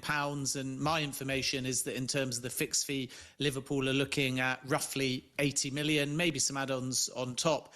But that's the starting point. And knowing this is going to be a difficult negotiation because of PSG's starting position and the fact that they haven't signed Yan Diomande, Liverpool might need to be patient. And my expectation is it might run a similar course to Alexander Isak. And by that, I don't mean the player will agitate and go on strike. But what I do mean is with Alexander Isak, Liverpool placed what they thought was a fair offer early. When it was rejected, they waited until right towards the end of the window and the deal got done in the final hours. And you may note that Newcastle went from not for sale to 125 million, and somewhere in the middle, they were asked.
Good morning, weekend breakfast here on talkSPORT. Shebahn Aherne and former Chelsea striker Tony Cascarino. We were doing a little bit of guessing Premier League predictions. Spurs fans aren't happy because Spurs beat Chelsea yesterday in a pre-season friendly. We predicted that Spurs wouldn't be able to beat Arsenal or Chelsea this season, possibly. But they did beat them yesterday. They've got a point, these Spurs fans. They do. They should not be happy with us. No, but look, you can't go off the back of pre-season friendlies and being, what is it, Chelsea's first one or Tottenham's first pre-season friendly? Yeah. I don't even know. Man City's yesterday, wasn't it? Their first game was yesterday. I mean, you can't go, that's not hard evidence of anything really, is it? Because it's called a pre-season friendly. Yeah. If it was a Premier League match week, I'd maybe take it differently. Anyway, some of your headlines you're waking up to. Christos Solis showed Arsenal fans a glimpse of what he may be able to do. He came on and scored in his first Gunners appearance in their opening pre-season 4-1 win over Girona. I mean, there's another example. Players who have joined clubs pre-season, is that the chance to show off what you can do? Or is then when you start a Premier League campaign just a completely different beast as a player? How important is pre-season to perform? Well, the most important thing is to get yourself absolutely in tip-top condition for the season. Yeah, great if you get goals along the way. If you're a striker and you come in, you want to get off the mark. If you're a goalkeeper, you need to make saves. You know, and likewise, I just feel it's about getting yourself prepared for the opening day. And then it really counts because it's much different. So it's all about fitness. It's not about scoring goals. And, you know, why would you? I was always told this early on in my career. don't go and make a daft challenge the week before a game the season started. You know, throw yourself into a tackle that's unnecessary. So, you know, if you think of that mindset and from both sides and all them players on the pitch, it's all about getting yourself ready. Yeah. In other news, Killian Phillips double ensured St Mirren got their Scottish Premiership campaign off to a winning start with a victory over Falkirk. And this is lovely. It's been going around yesterday. Before linking up with his new Real Madrid teammates, Marc Cucurella has been spotted letting his postman wear his World Cup medal. Gary, the postman, who delivers to Marc Cucurella, wrote on Instagram, "I had the pleasure of chatting to local World Cup winner Marc Cucurella while delivering his post today. Very nice, down-to-earth guy. If you're watching now on the YouTube channel or on the Smart TV, you'll see Gary the Postie wearing Marc Cucurella's World Cup medal, letting him hold it, wear it, get a picture with it, got a selfie with him as well. He said, I reckon I'm the first Englishman to hold a World Cup winner's medal in 60 years. It teaches you about judgment, I think, things like this, because I think Marc Cucurella has always been judged unfairly, but he always comes across like a stand-up guy. Yeah, I mean, one thing he does when he's on the pitch, he's typical of that, you know, that saying about you want him in your side, not against him, playing against him, because he gives his all and he fights and argues and, you know, just blood, sweat and tears when he put on the Chelsea shirt. Now, some might say at Chelsea, he didn't quite do that last season. He certainly has done in other seasons. But he'd just be an irritant. He'd always drive you mad on the pitch. He'd always be trying to unsettle you. Yeah. He was in that documentary, Married to the Game. Remember, it was the footballers a couple of seasons ago. There was a number of them featured in it. And I really enjoyed watching him because they have an autistic son. Yeah, I know. And he's quite severely autistic, bless him. And it showed them going on holiday and his son not just being able to adapt and how difficult it was for them as a family and how emotional Marc Cucurella is. Like, you know, he is human at the end of the day, and it's how difficult for us, you know, to watch his son not be able to settle. And that's why he's got the long, bushy, curly hair, which people always judge, sort your hair out. And the reason he's kept it the way he has is because his son can then recognise him when he plays football. I just think we should just stop judging people. No, I know. I got a friend who had an autistic daughter, and they spent their whole life trying to. And what they've done, they've established themselves in Barcelona. They built a property, and they've made it a centre for autistic children to come and stay. Lovely. And it was all based on his daughter, what had happened to her. Yeah. And I've seen the challenges, so, you know, and you've told me stuff regarding yourself as well. It is how difficult it is, and and it's incredibly, I'm not saying that Britain isn't great at dealing with this, but I know that in Spain, autism and what they've done is incredible. Yeah. Very, very high on the list of looking after these kids or these people. But lovely for Marc Cucurella, and Gary the Postie was made up as well. For more of these stories, by the way, you can jump onto our website, talksport.com. And it's time now for a bit of this. So you know that I'll carry you. I'll carry you. Secret Union J fan, Cass? Not. He's coming on, Cass. He's coming on. Well, I'll say I am then. Please do not be offended. JJ from Union J. JJ Hamlet is with us now. I want to know about Union J. It's JJ, it's not your fault, it's his age. He's still listening to music from the 50s. How are you? Yeah, I'm good, thank you. Well, not everyone can be a fan of us, but I'm good. I was a fan. It's balanced here. I was the X Factor fan who loved Union J, to be fair. Well, it always evolves and music changes, but from what I'm reading on my notes, that, you know, being on the X Factor and also you were a jockey. Yes, I was a jockey before Union J for about 5 years, and struggled with my weight and decided I wanted to sing. So and now I'm going back to it, which is crazy, going back to race riding, which is mad. Yeah, I mean, you've had a brilliant singing career and you've got a wonderful voice, and the band did so well. I actually didn't know until just reading up and researching about you coming on that you used to be a jockey. So tell us about you going back to the sport and why this is. So basically, as I mentioned, I struggled with my weight when I first started, because you have to be a certain weight, and I'm quite tall for a jockey, and I just struggled, and I think, I kind of the actual ride started to dry up, and it's very difficult to keep your kind of weight down unless you're in a routine, and So then, when I stopped, I thought, what's my other passion? I've always loved singing, and I was very fortunate to go onto the X Factor and have a fairly successful career after racing. And it's but now I've decided to basically go back. So I've always missed it. So for the last 15 years, I haven't sat on a horse, and I've moved back to Newmarket, and I was like, my best friend's a trainer, and I was going into his yard, and I was kind of like, I forgot how big horses were, really.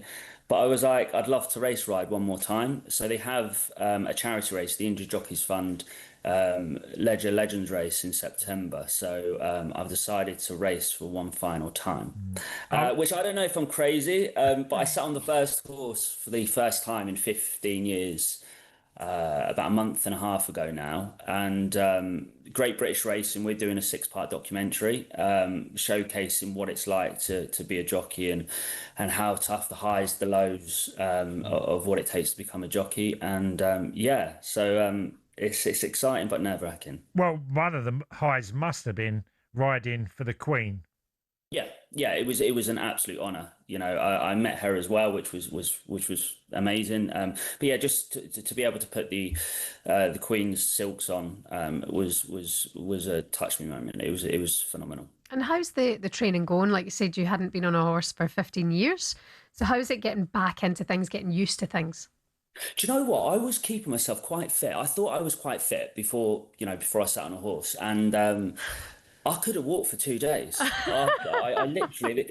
So I'm riding out for John and Thady Gosden, and the incredible trainers. And I thought they would put me on a trotter or something like that. And there's like 2, canter, 2 up Warren Hill, and I literally couldn't walk. My back was hurting. I felt 90. It was painful. And then I've just so in the documentary I do this training session. Again, I was going to the gym, I was running, but basically using different muscles than you wouldn't typically use in day-to-day life. And I remember I went. So the second episode in the documentary, I'm with Billy Locklane, which is he's having a fantastic season, but he's only I think he's like 21 or 20.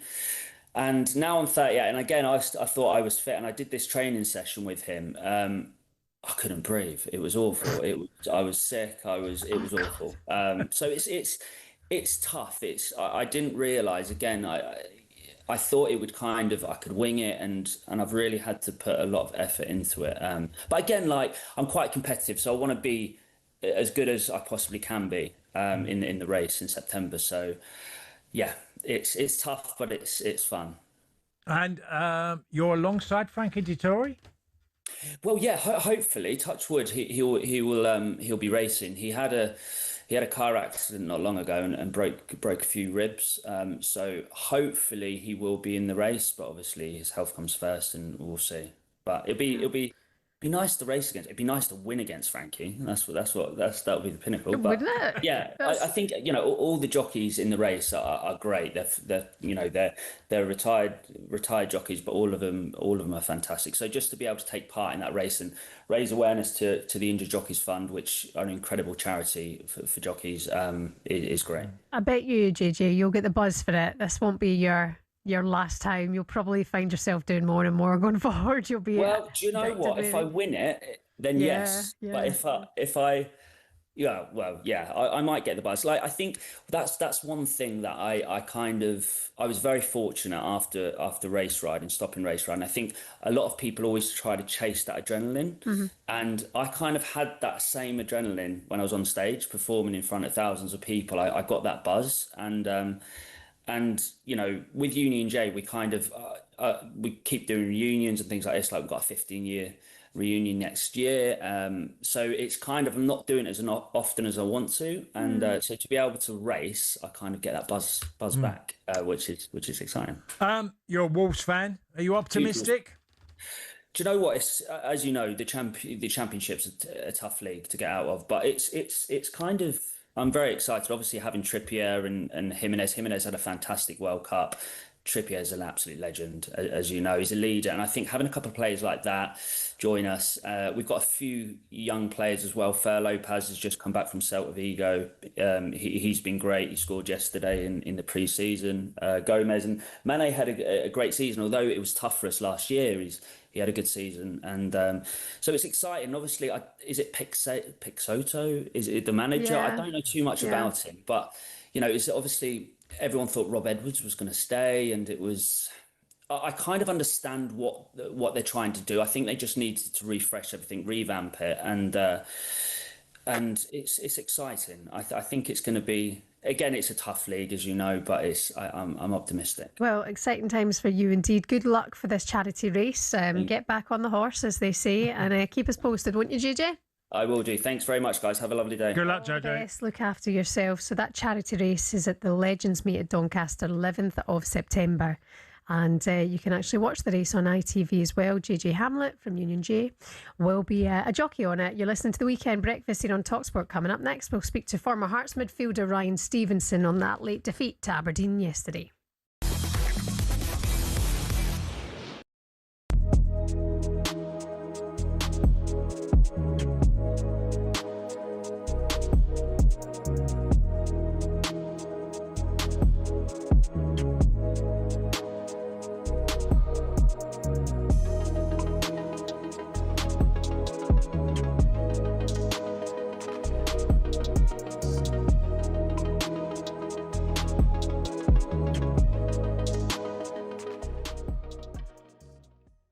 Noticed that on social media, Curtis Jones liked the posts where Inter Milan announced Stones as a player. He's acting like a spoiled brat. I saw his behaviour last night on the pitch. This was after the friendly. Yeah, I understand the frustration that you should have got the armband. He's been, he's a scouser. He's been there 20 years. Blah blah blah blah blah. But to act like that and for it to carry on, because it went on for about 2 minutes. Was it him and Dominic Szoboszlai? Yeah, he was having a go at Szoboszlai, who handed the armband over, I think, to Tsimikas. Mm-hmm. And I believe Curtis Jones had the temper tantrum over that. It's just like that behaviour can't happen. Not from a graduate from the academy. He's too into himself. So if he wants to go, source of his frustration, not so much the captain's armband in a pre-season friendly, it's the fact he wants to leave. Is it? Yeah, okay. So he wants to leave. Well, okay. Now Liverpool have to get the best deal for the football club.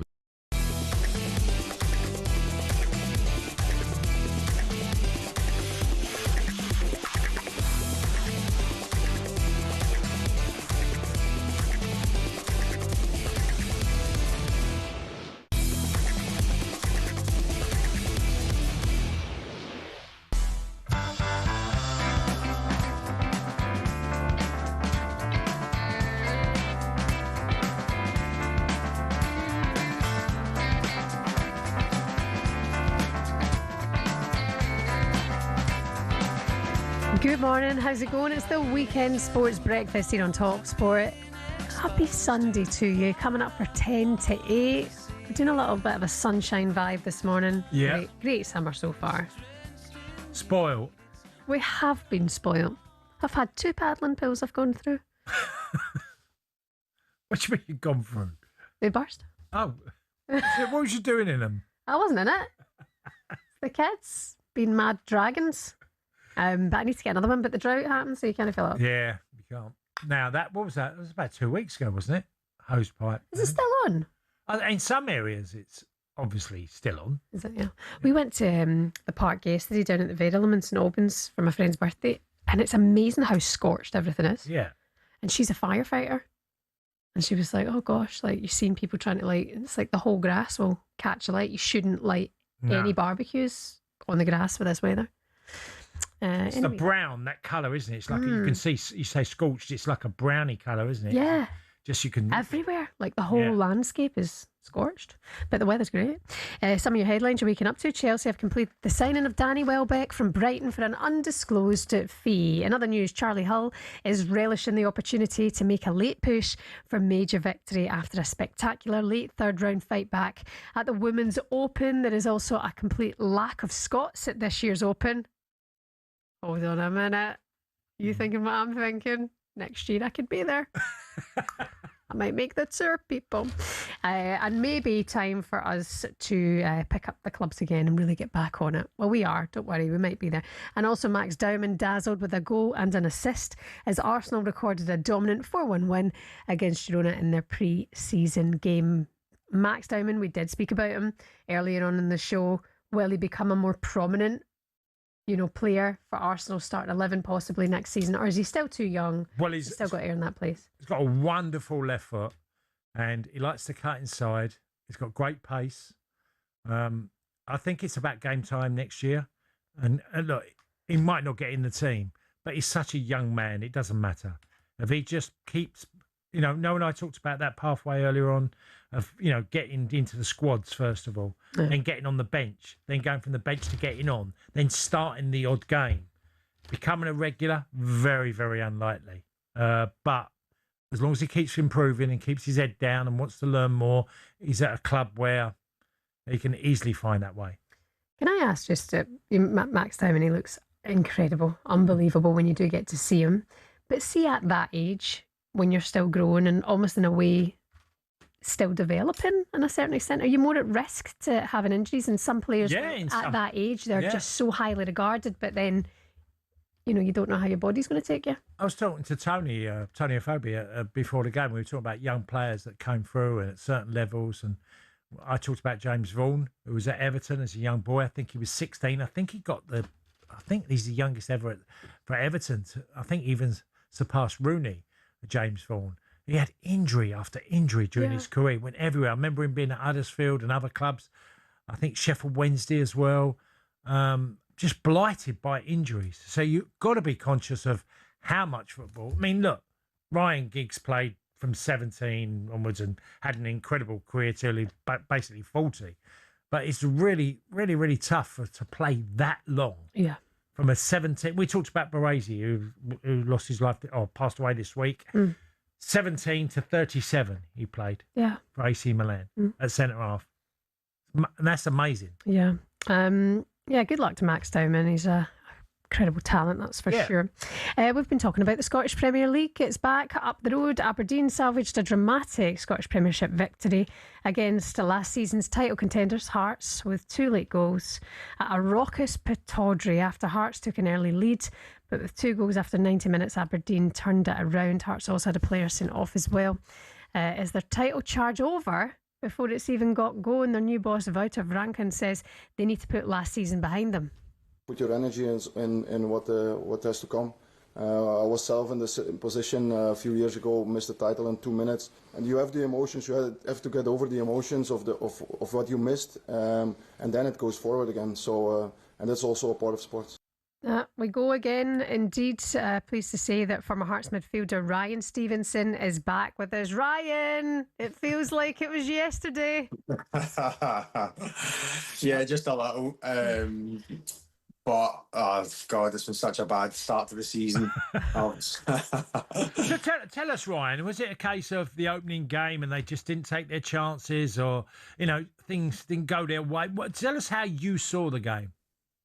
No, I thought they were poor. I think they've been poor during pre-season. The 2 Champions League qualifiers were a disaster, if we're being honest. And then yesterday they were poor pretty much through the majority of the game. They got a little break for their goal, and then you kind of think that they can take the confidence out of that by getting to, 86, 87 minutes. They're going to take 3 points. And within the space of 4 minutes, they just absolutely capitulated again.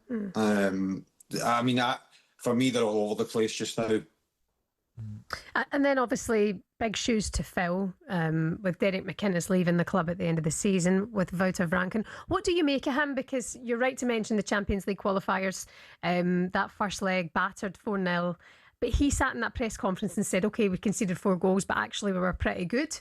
Did you think that was the right thing for him to say? Has he already got the tone slightly wrong, possibly? No, listen, I don't know if it's the manager's fault in a sense, because there's a lot of players that have been recruited in before him coming in. He comes in the first day of pre-season. I thought they were okay in spells. I think Sturm Graz kind of just played in third gear, if I'm being honest. They had a couple of chances. They looked very open. through the middle of the team, but they've lost the full spine of the team. Craig Halkett's obviously out injured until Christmas time with serious injury. Stuart Finlay, who was his centre-half partner, never played. Benny Beningame, they let go because Jamestown thought his stats weren't as good as they should be, which if anyone who watched games last year would realise that Benny Beningame was such a big player for Hearts. So that's where I have my grumble with Jamestown. Cammy Devlin goes to Rangers, obviously. Lon Shanklin goes to Rangers. Derek McInnes goes to Rangers. So it's just, listen, the full spine of the team's gone. I don't think they've recruited young players to come in and that they want to try and nurture and put on to make money off of. But I still think you need a spine of a team, a core of a team.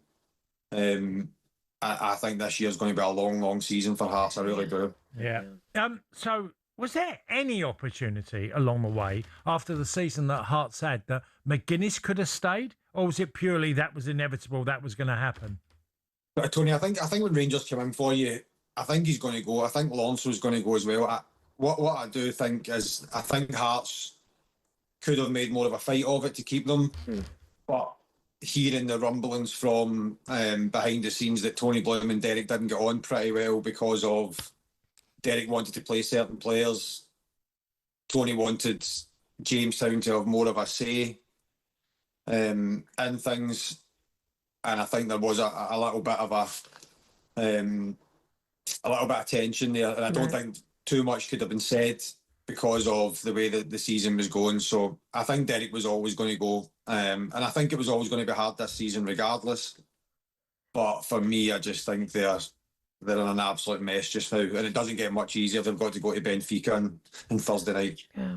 And that's the thing. I mean, there's still that conversation we've been having earlier on, Ryan, about, you know, Hearts being able to make another push this season. But from speaking to you now, it feels like that opportunity. That's a missed opportunity. Then it's not going to be the same this season. No, Shebahn, I think they will. I think they'll struggle. I really do. I think even going on yesterday, I know it's so early. So early. And it's, so I know what people are saying because I've had a lot of backlash off of things, but I just, when I look at it, the spine of the team, you guys know as well as I do, when you lose the spine of your team, big characters, big players, plus up the top of the pitch, they're trying to fill a void now of 30 goals. I just don't see how they will fill that gap, and I don't see how they will push Rangers and Celtic for the title this season. Oh, well, that's deflating. No, well, look, obviously Ryan knows way more than we do. Guys. No, mate, it's just such a different vibe from what it was a couple of months ago, isn't it? It's just... You're speaking from the heart. Yeah. You're saying how you see it, and you know a lot more about Hearts than we do. We're from, we're watching from the outside, and you, like you said, things internally were slightly different, a bit more problematic. So, you see it differently. Yeah, from my point of view, I just think they're too deep in with Jamestown. That's my honest opinion. I think there is a place for Jamestown. I just think they've went far too deep in the analytical side of things. There has to be a side of things where a coach has to be able to make a decision. A manager has to be able to make a decision. And I think just now Jamestown is ruling the roost. Time will tell, guys. Interesting. Who do you think is going to win the league then, Ryan? Do you think Derek McInnes can win it for Rangers? Rangers, Shebahn. Rangers. What do you like? I'm only joking. No, I think Celtic have made a couple of really good signings. So I'm going to go for Celtic still. Okay. Well, Ryan, good to speak to you. We'll see you again very soon. All right. Cheers, Ryan. See you later, guys. All the best to you, former Hearts midfielder Ryan Stevenson. There, Celtic have had a great conversation. Really is. Obviously, he knows a lot more. Well, he's so close to it, isn't he? Every game. He sees it differently, and there's, I've heard these stories before. When you get people with analytics and data, and it goes too far, it can go past the point of what a coaches and managers for. Yeah. Fascinating, like going to the final day last season, from how it sounds, Ryan saying there, it's going to be a long old season for Hearts. Yet they dominated last season. Interesting all the same. Coming up for you in the next hour here on the show, we're going to look back on Josh Kerr's dramatic victory in the Commonwealth Mile. Josh Kerr, he said he was going to come here and do it. He has come here and he's done it. And we're joined by talkSPORT's own Alex Crook to discuss the transfers. I still need more legs in midfield. Right. You know, I think Yuri Tillemans is a good signing, but not the most mobile. More of that coming up for you on the Weekend Breakfast on talkSPORT. Morning.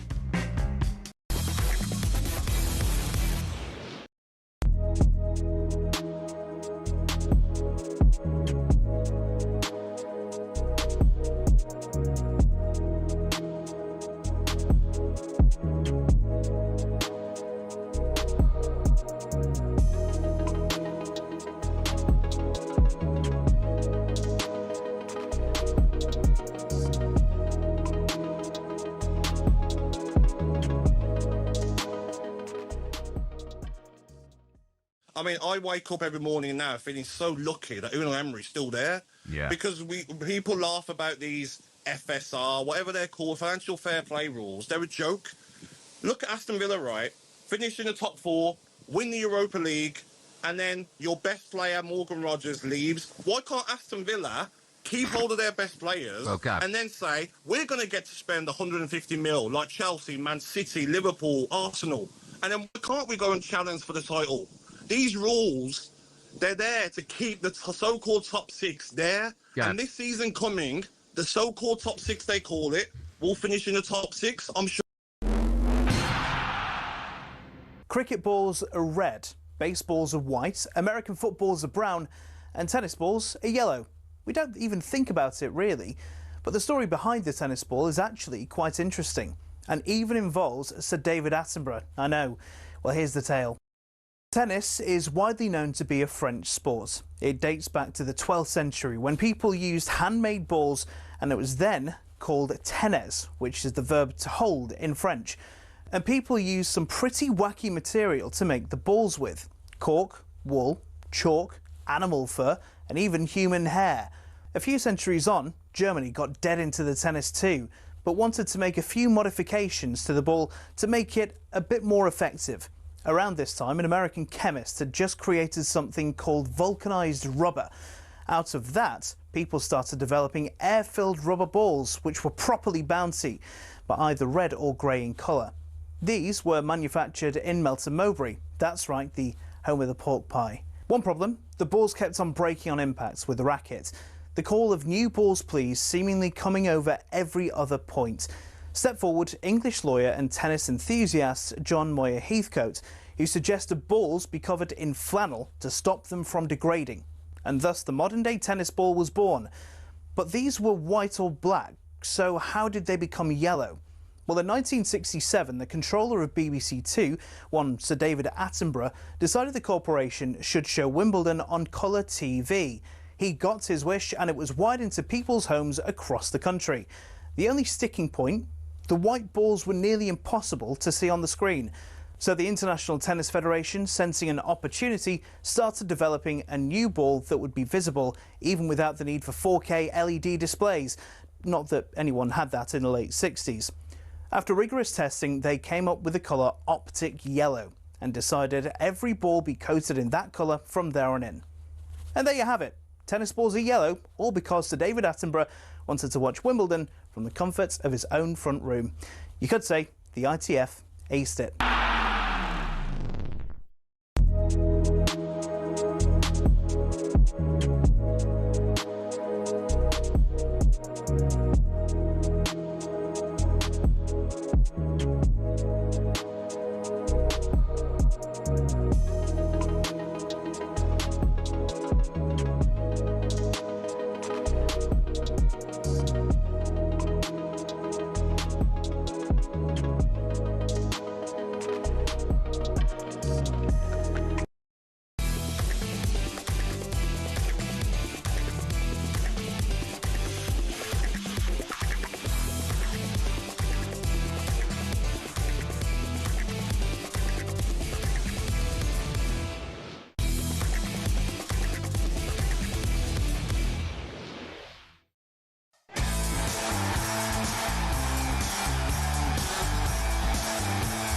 Good morning.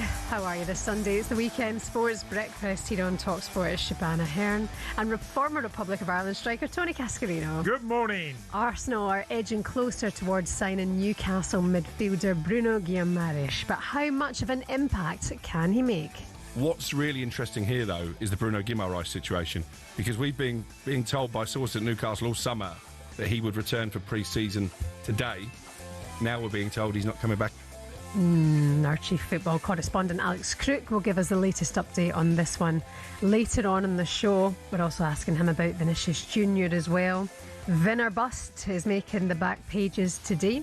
In other news, Chelsea have confirmed the signing of 35-year-old striker Danny Welbeck from Brighton. The former Prem midfielder Kevin Nolan is in favour. I can see why, Alonso done it when he was at Leverkusen. He brought Xhaka in, he had a few older heads to play with, a lot of the youngsters, what he had in and around the squad to help him, because that's what they do, the older players help the coach. All the transfer news is on our website at talksport.com. We'll discuss it across the morning. And in other news, Scotland's Josh Kerr claimed a brilliant gold medal in the Commonwealth Mile to send Glasgow crowds into raptures.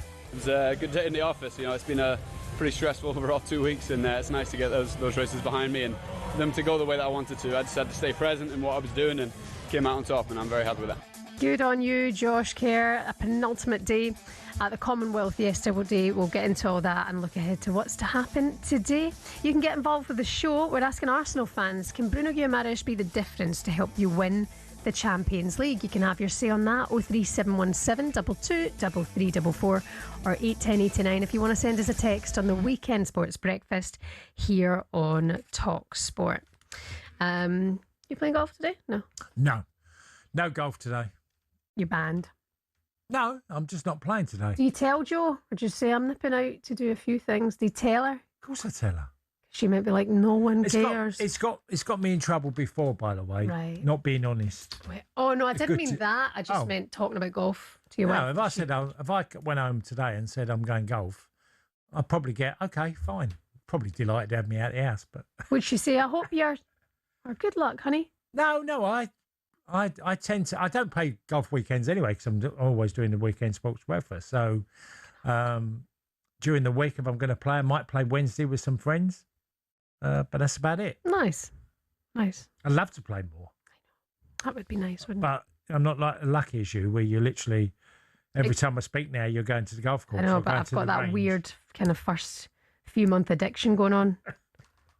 I think that says a lot about your personality when you fall hard for something like that.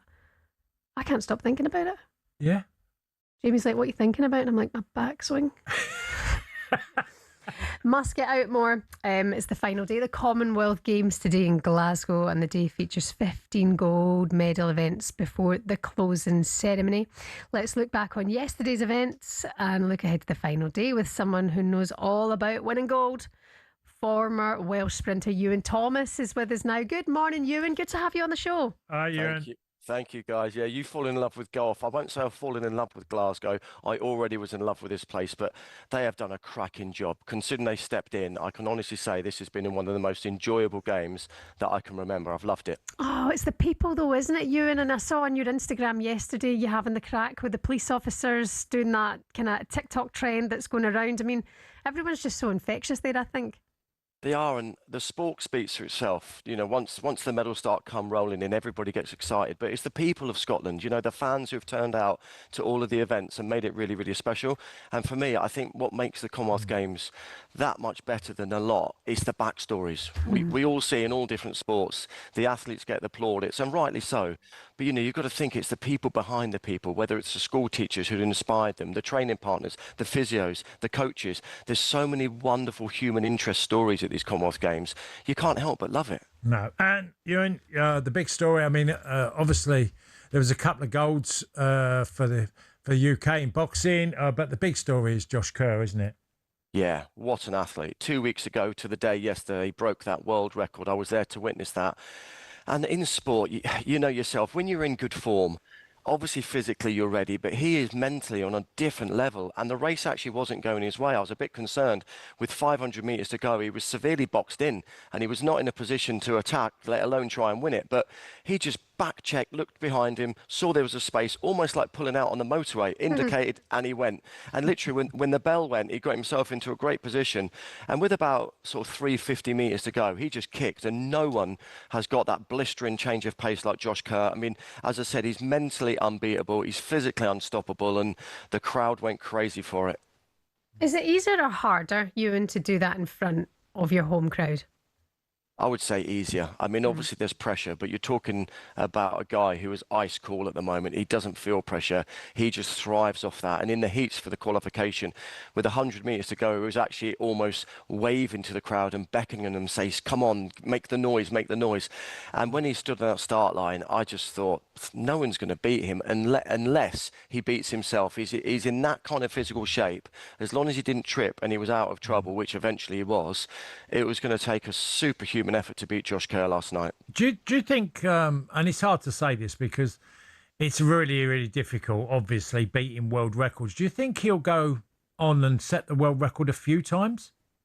Yeah, I think he probably can, but it's quite hard in sport. That's why I was impressed with yesterday, when he's had that massive high 2 weeks ago of getting that world record. And remember, he said 7 months ago, he backed himself. He said, on this day, I'm going to smash the world record. And he did it. That's a lot of pressure. That's a lot of media attention. The spotlight is on him. So quite often, when you've had that real high of highs, you've got to come down at some point. It's really hard to peak again. So I think perhaps he will do it again, but the pressure's off. He doesn't need to. He's set out to do what he wanted to do, and I just hope he can go on and win much more on the track, which, you know, he's a world champion. He's won everything, so let's hope he can go and win even more and do Scotland proud in the future, because he's capable of doing so much more in the sport. And I think his personality, it's so large. It's just, I say to quite a few people at the moment, women's middle distance running in Britain is really strong at the moment as well, and I think that's the Kelly Holmes effect from Athens. You know what she did there. We all need role models, and I wouldn't be surprised in sort of 10-15 years time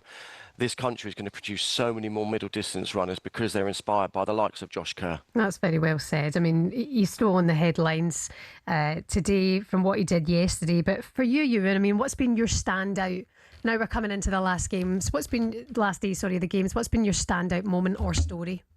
I think, for me, one of the biggest stories, and it pains me to say it, but Australia, we always know they dominate in the pool, but they've had an amazing games on the track as well. They really are in a position at the moment where they're world beaters. And, you know, years gone by, we've always talked about the Americans and the Jamaican sprinters. At the moment, the Australians are producing so much talent. I've got to say, they've surprised me a little bit at this games, but there's just so many great stories. It's like trying to pick my favourite child. I don't think I can, genuinely. That's not a cop-out answer. There's been so many people I've watched at these games, and I've been totally in awe of their achievements. So, yeah, I've loved it. And what's coming up today? What can we look forward to for the final day? The big thing going on behind me, you can probably see the crowds of people going in there. England are playing the mighty Australia in netball, so they're going for the third place. This is the most cruel of games. The winner will get a bronze medal, the loser goes home with nothing. And Australia, they lost yesterday, so whether that means they're going to come back angry, wanting revenge, or whether they're depleted and their energy sapped, I don't know. But everyone's talking about the netball, and I must say, netball isn't at the Olympics, so for the Commonwealth, netball is their major event. So always the netballers turn out, and we've had a great competition there. Isn't that incredible, Ewan? You know, if you go back to the World Cup, the third and fourth place game, which is effectively the bronze, no one really had any much care for. But in the Commonwealth Games, they're absolutely, like you said, they're so desperate to get a medal. Yeah, Australia in all sports hate to lose, and the English love to beat them. So I think this is going to be a bit of a grudge match. I think it's going to be close, but it's going to be good. Who do you think the locals will be supporting in this game? Well, you know the answer to that. Australia. Go on, you Aussies. 100%. There'll be a lot of Scottish Australian flags there today. Lovely to have you on this morning. Thank you so much for your time, and enjoy the final day. It's good to hear your passion as ever, and again your character coming through. Can I just really quickly say as well, I love you both, but Tony, you're a massive inspiration. I read your autobiography and I think it's brilliant, so thank you. Thank you. Yeah, thank you. I'm glad you enjoyed it, Ewan. I did. Very nice. Send me a copy of that, will you? You're both, mate. you're both amazing. But yeah, there you go. No, it feels like you've taken Tony's side at the end of that chat. I'll be honest with you. Maybe you can write a book about golf or something. You'll be great. No chance. You'll be reading that for a while. I'd call it 4, just basically, because that's what I shout on the golf course more than anything else, Ewan. Just 4. Ewan Thomas, former gold medalist winner himself, and TNT Sports pundit. Good to have you on the show. You can watch every event of the Glasgow 2026 Commonwealth Games exclusively live on TNT Sports and all HBO Max plans in the UK and in Ireland. Going for the big final day in Glasgow. It's going to be a good one. We'll also have all the updates as well on talkSPORT here across the day as well. It's the weekend breakfast here on talkSPORT. Good morning.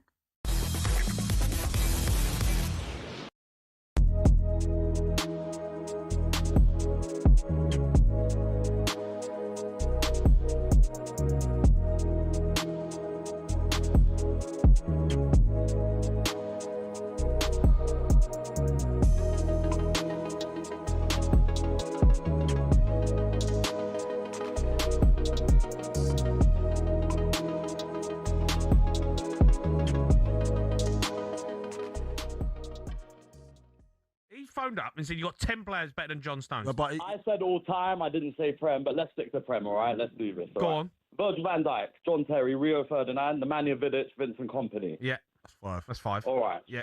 Are we going Tony Adams? Oh yeah. No, you're not gonna say. No, but go on. I would. Campbell. I'd do Sol Campbell, defo. And I'm a Tottenham Sol fan. Campbell, so come Campbell on, out. come on, Jamie. Keep going. I'm going Sol Campbell. Yeah. Oh. Gary Pallister. Carvalho. Mate, come on. Carvalho. Don't help him. Why are you helping him? Carvalho's not better than John Stones. Carvalho. Ricardo Carvalho. Jamie, hear me Give out. me a break, man.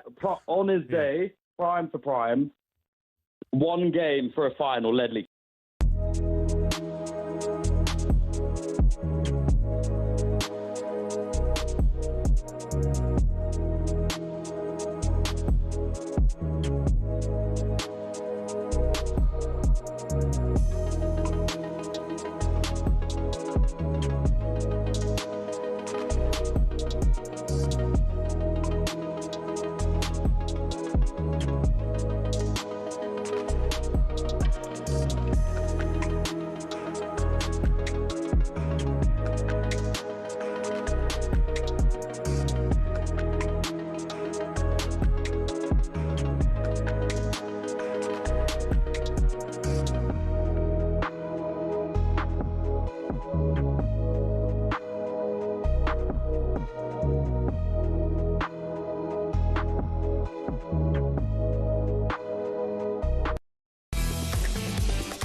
Weekend Sports Breakfast here on talkSPORT. Shebahn Aherne and former Chelsea striker Tony Cascarino.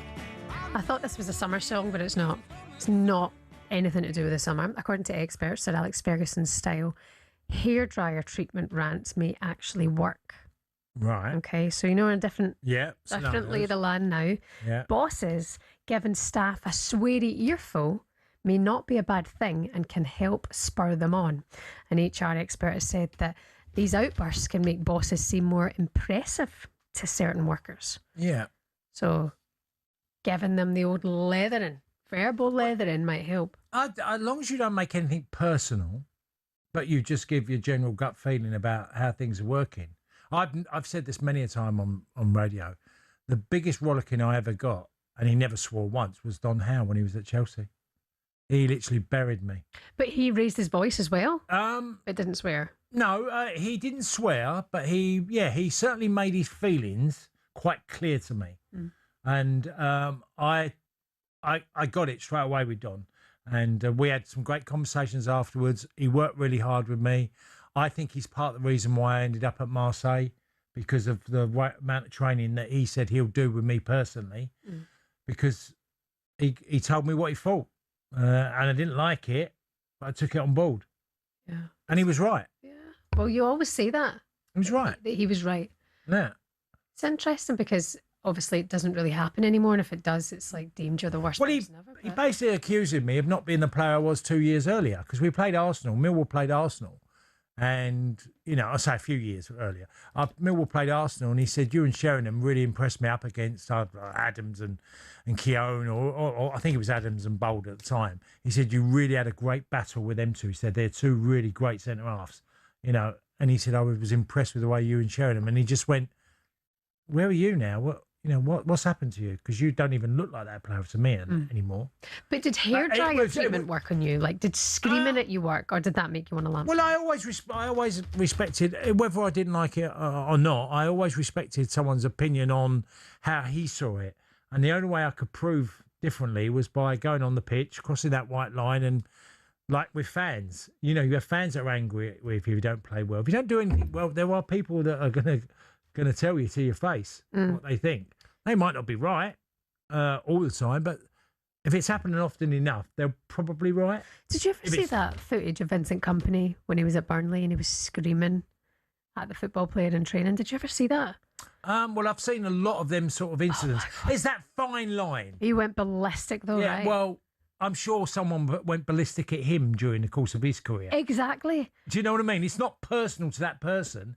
If you know someone's a good player, I'll tell you what is worse for you is if a manager just doesn't even entertain you, don't even acknowledge you, or don't even have any interest in you. Treatment. Don't care if you train or not. Don't care if you're with the kids. That's way worse. And so, if someone cares about you and gives you a rollicking, they're trying to get you back on track. And I'm sure all great players will tell you somewhere along the line someone gave them a real rollicking. So it's important. I mean, there are lines in the sand. You know, when things get physical, which it can do, that's different. But the hairdryer treatment, the reason Fergie was so legendary for it is because he won all the time as well. Exactly, it was working, sometimes wasn't it? he was into players. Got them into shape. And some players might have said too much or too far. But I think Fergie would have done it probably 20, 30, maybe 50 times in his career. He's given someone the hairdryer treatment. I got a rollicking when I was young with my first job by my boss, like a baby screaming at me. He went full Fergie in my face. Yeah. And I cried. Yeah. Well, again, it's melt. Yeah, look. But I got on with it. Kept my job. I think it's reading the situation as well. If you think you need to do it, we live in a world that no one can say anything to anyone, then it gets even worse because people keep things in, their anger. Well, there you go. If you're the kind of boss who likes to do the hairdryer treatment, apparently it might get the best from your employees, so keep going with that. Right, time now to get the latest odds with Coral. The Coral Daily Download on talkSPORT with Coral. We're here for the fans this season. 18 plus, gambleaware.org. How do you think Simon Clare would react to the hairdryer treatment? You think he'd do well? Don't know. Well, let's ask him. Simon, has Amy given you the hairdryer treatment yet? I'm the goody two-shoes. I keep my nose clean. Don't you worry about that. So I've managed my career very carefully. Mind you, see, it's Steve-O. I have to give him the hairdryer treatment. He's appalling, behaves terribly, always letting himself down. I'd love to see that. And he ignores it. It doesn't work.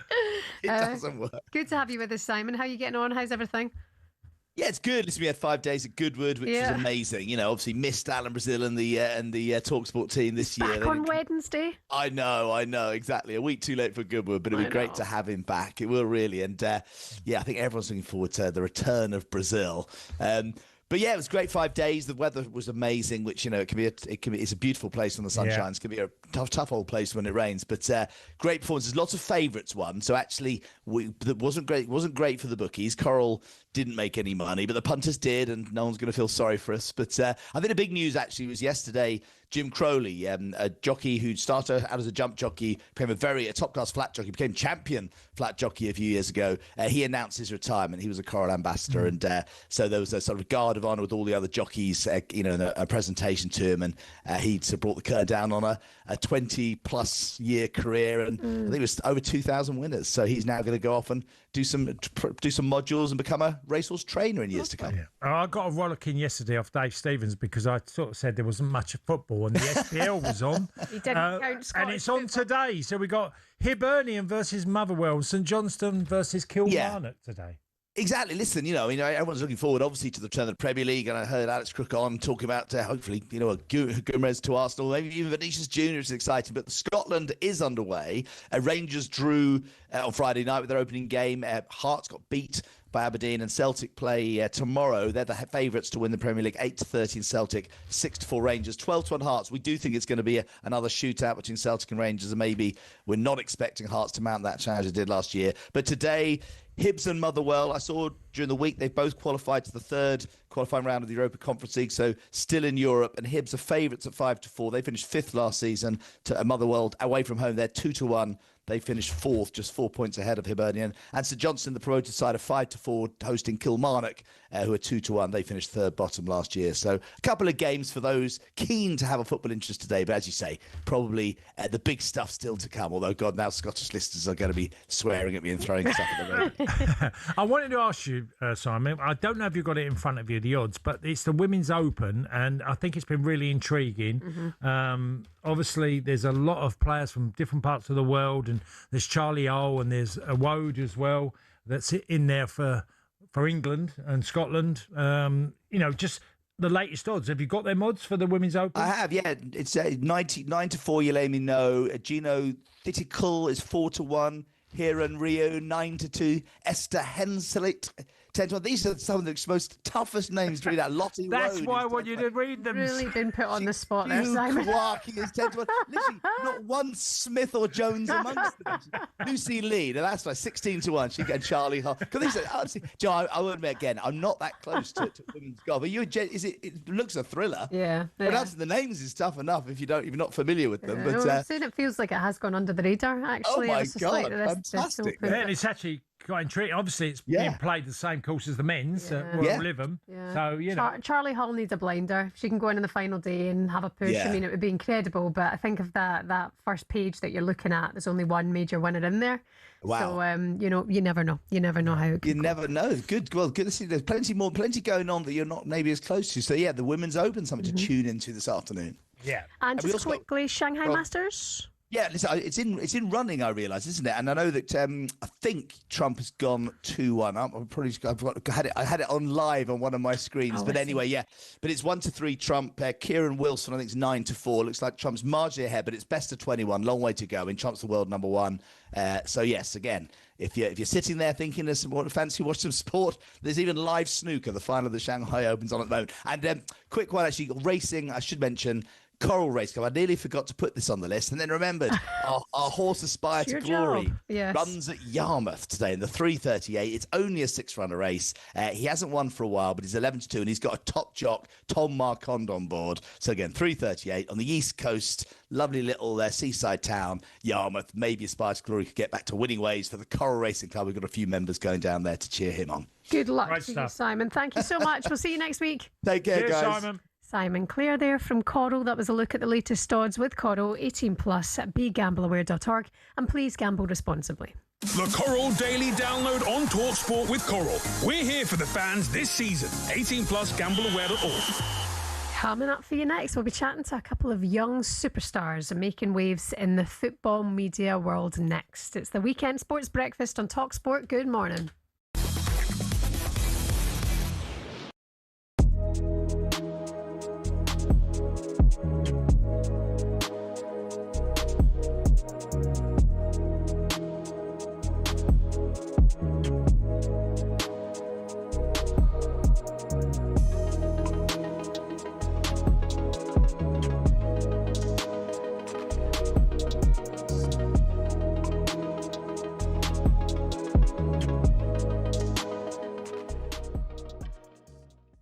staying with Liverpool, there are some reports that they have now made a formal offer worth £100 million for Bradley Barcola. I reported a couple of days ago that Barcola wanted to make the move to Anfield, but you've not been too inspired by this possibility. No, I'm with Jamie Carragher in the camp that I saw him the other day talking about it. We have like 3-4 left wingers already, players who can play there.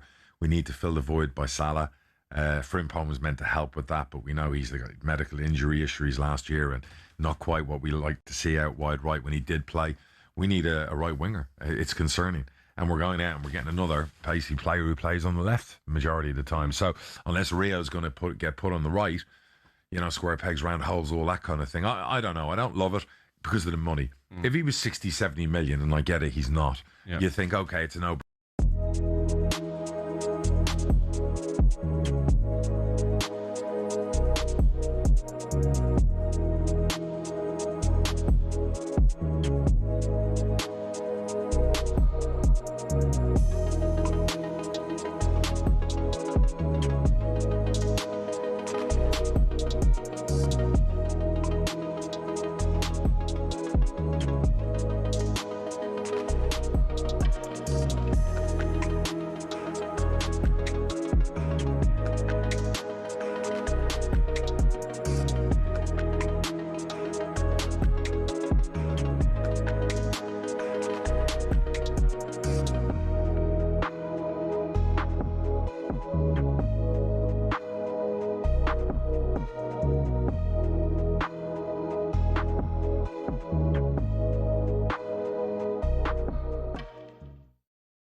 Morning, Weekend Sports Breakfast here on talkSPORT. Shebahn Aherne and former Chelsea striker Tony Cascarino. Some of your headlines you're waking up to. Aberdeen salvaged a dramatic Scottish Premiership victory against last season's title contenders Hearts with 2 late goals at Pittodrie, and 15-year-old JJ Gabriel made his Manchester United debut in Stockholm. It might have only been for the final 8 minutes of United's 2-1 comeback victory over Atletico Madrid.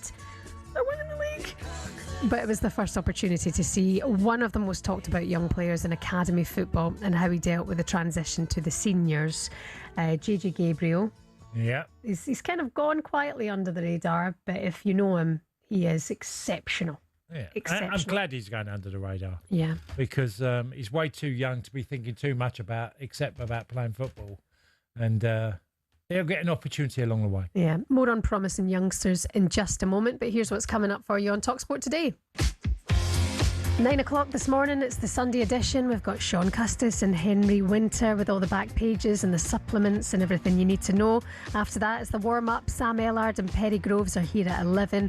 1 o'clock Sunday session. You've got Darren Goff and Scott Minto. Goffey returns. That'll be a good show. And then Natalie Sawyer and Greg Rutherford bring you the Commonwealth Games, a special on the closing day from 3 o'clock this afternoon. Then it's over to Madge and Pards with the final word from 6.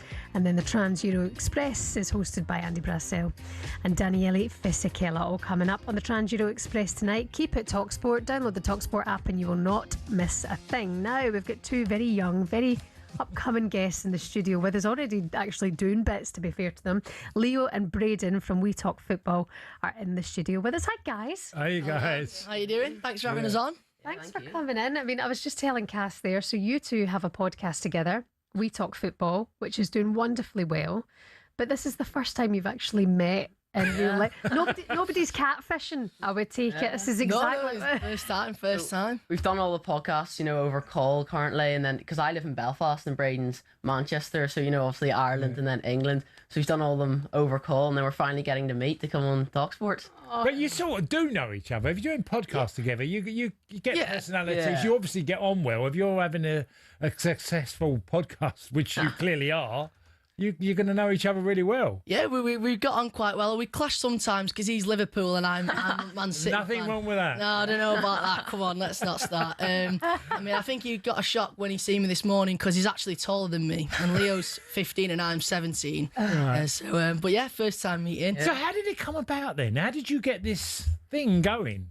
Well, two big football fans, first of all. I'd say I'm a big Man City fan. He's Liverpool, and we got speaking, and of course with TVCU, they were like, do you want to talk about football? Do you want to do a podcast together? And I was like, yeah, of course I do. 20 episodes in, it's going great. It's going really well. I was actually having a look through some of your episodes, and I was saying to you guys on the phone the other day, we're getting replaced, Cass. I don't know about that one. We done. Might be another for years. We had a good run. Yeah, the lucky thing is that you're both under 18, so maybe for another year we'll be all right.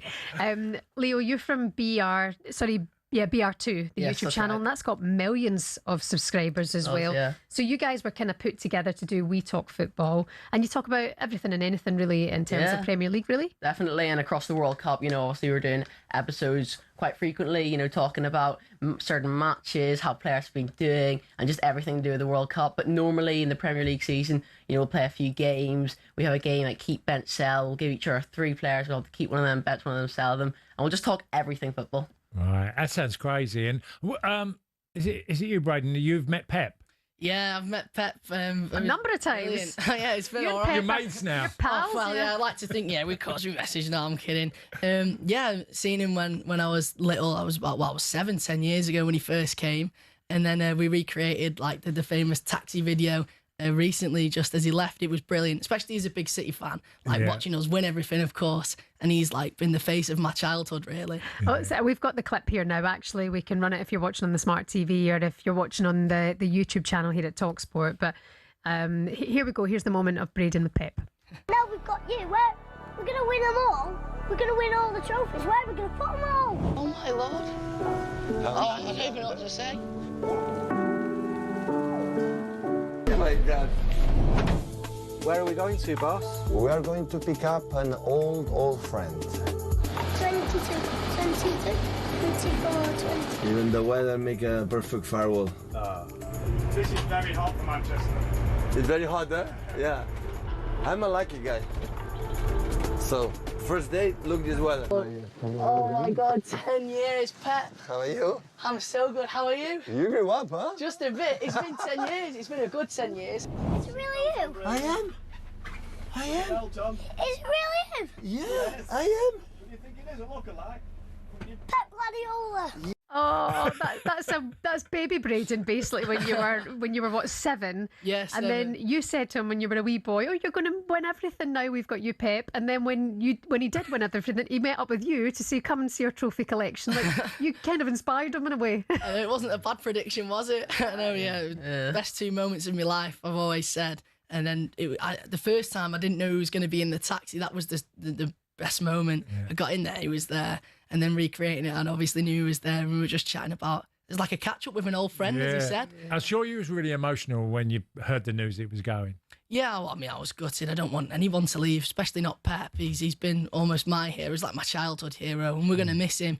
But yeah, Maresca's here now. It's a new era, and it's about to get in a cab with Maresca next. I hope so. I want to get the call. I'm there.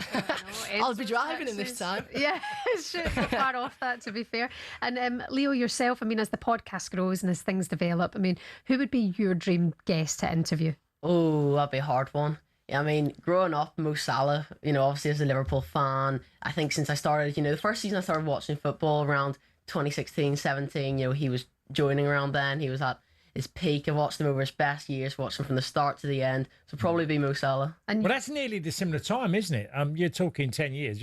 Mo Salah was best part of 8, wasn't it? Yeah, something about like that, yeah. Are you gutted he's gone, or yeah, was it time?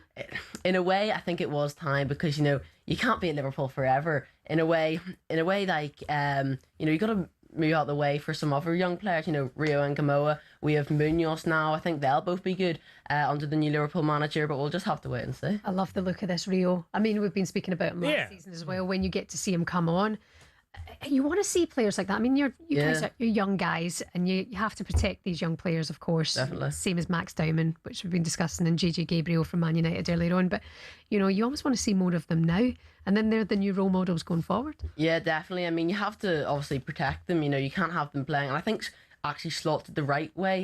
He managed Rio and Gamoa last season exceptionally well. As in, he didn't put him on for too long. He played him, very occasionally. But, you don't want to see the likes of, Theo Walcott or all these young players that were really good back in the day, but they were overplayed and, they ran out of steam way too early in their career and it didn't go well for them. So I think we'll see a lot more of him this season, but I hope in a way we don't see too much of him because, he's still only really young. He's about Braden's age, so he's there's plenty of time left.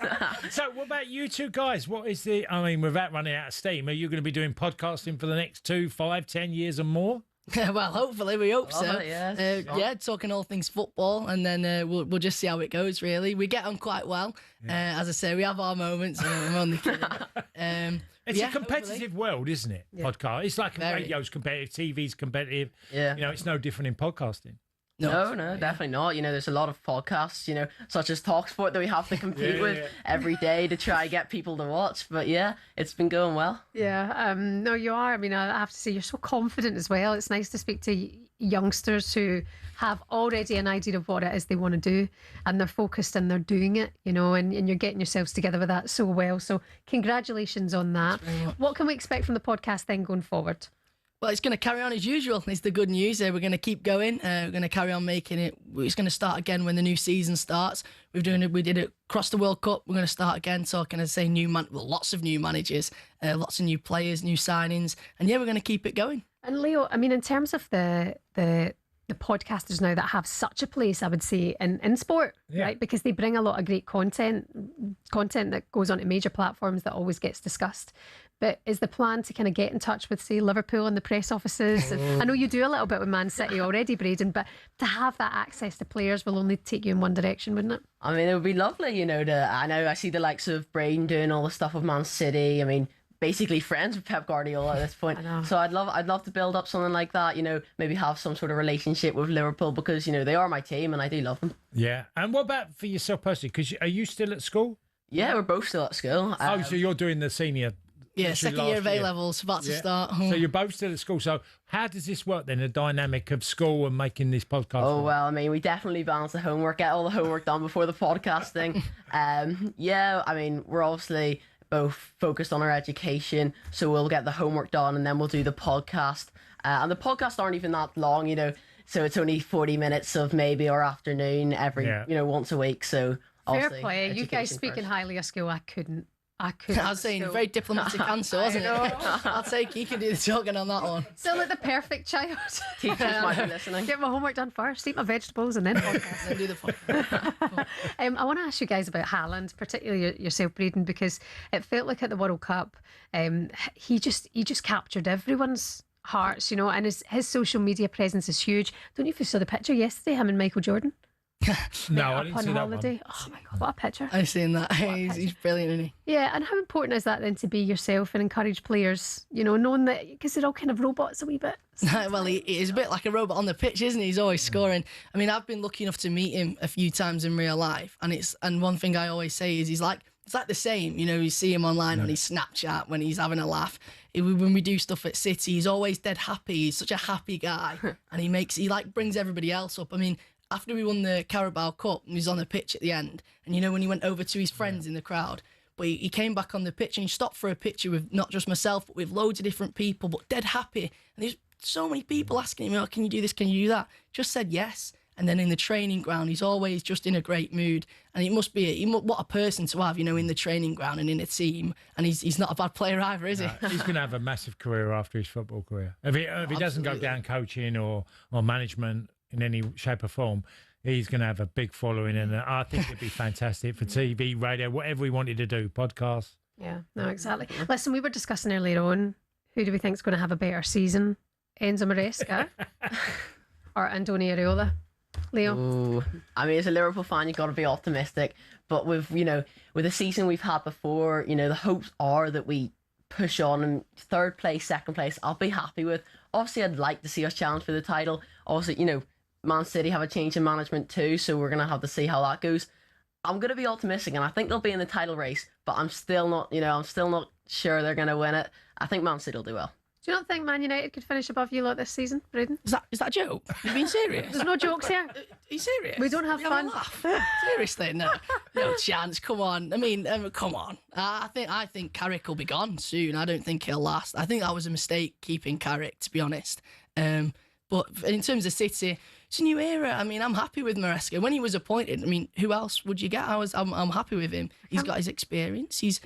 Carrick did beat Pep last year, just. Oh yeah, but Pep was he's having a year off, wasn't he? He was on the way out. This is these arguments over football that we will get into. Listen, good luck to you guys. Thank you so much for coming in, and I'm glad you got to meet each other. And good luck for what's to come. Thanks very much. Thanks for having us on, guys. Where can people watch your podcast? Tell us, Leo, where you can. You can watch us on the tvcu.global channel on YouTube.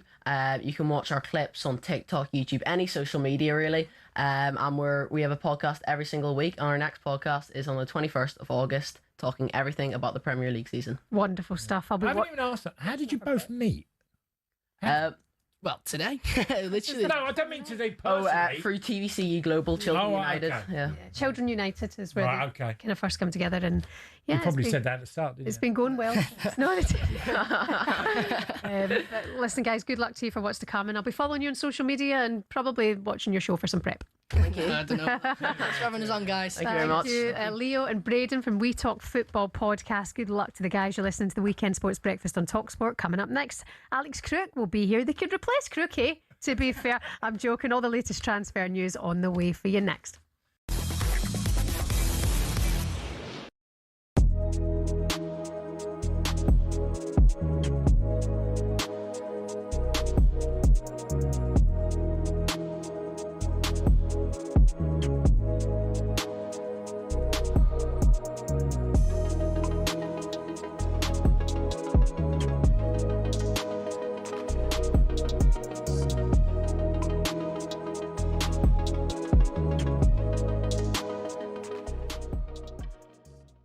Now, the Asian Football Confederation in the last couple of hours have come out and condemned Gianni Infantino's proposals to sell off very late condemnations, aren't they? They're all panicking. Competitions. Well, they are.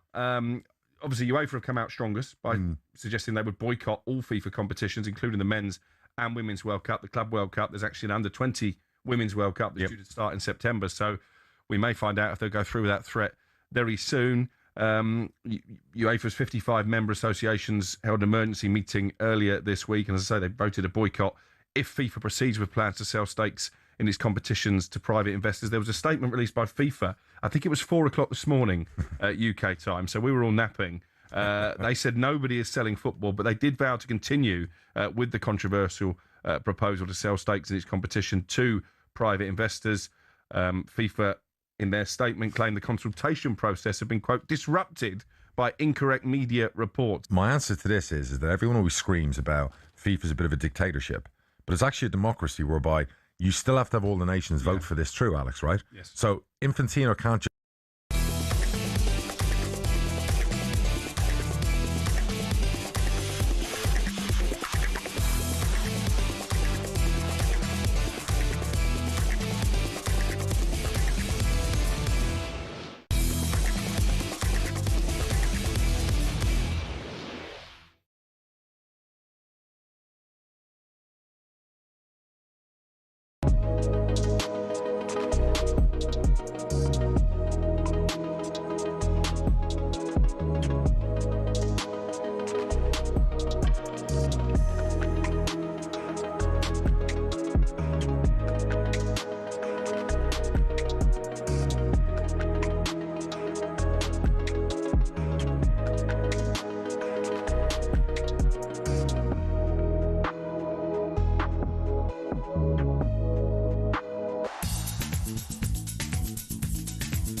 That was good fun.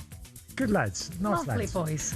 Yeah. Just lovely boys. Really, really nice. You're listening to the Weekend Sports Breakfast here on talkSPORT. Shebahn Aherne and former Millwall and Marseille striker Tony Cascarino. Some of your headlines this morning. Pierce O'Leary suffered his first professional defeat when he was stopped by Mark Chamberlain in a thrilling fight in Dublin. And England's Jasmine Sawyers was finally able to put previous disappointments at a major championship behind her by winning the women's long jump at the Commonwealth Games in Glasgow.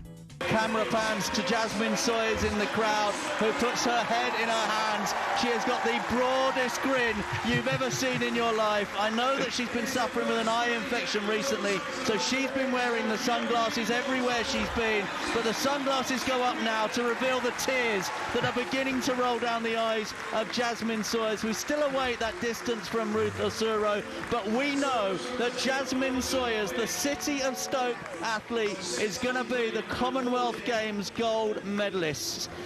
Absolutely brilliant. Live on talkSPORT yesterday. Have you seen the long jump line out in the corridor? Yes, amazing. So a long jump record done here in talkSPORT recently, and we had the athlete do it in the corridor, and it's all marked up. How far could you get? Oh, I don't know. Was it about 9 metres there, isn't it? Was it? Close to 9 metres. Yeah, I don't know. Now? This is like 3 metres. Nah. When I watch the long jump, I think that looks fine, and then when you see the distance there in front of you, I'm like, oh, I'm miles off that. What about the triple jump? Did you ever attempt that one? Nah. Yeah. If you could do one sport at the Commonwealth where you think you might nab a medal with training, Dean Saunders reckons with 4 weeks training he could win he could win in any sport at the I think Dean probably could name a few sports he'd probably do well. What sport? Well, I was a very good 800 metre runner. Now, I ran for North West Kent, 800 metres. That was my best distance.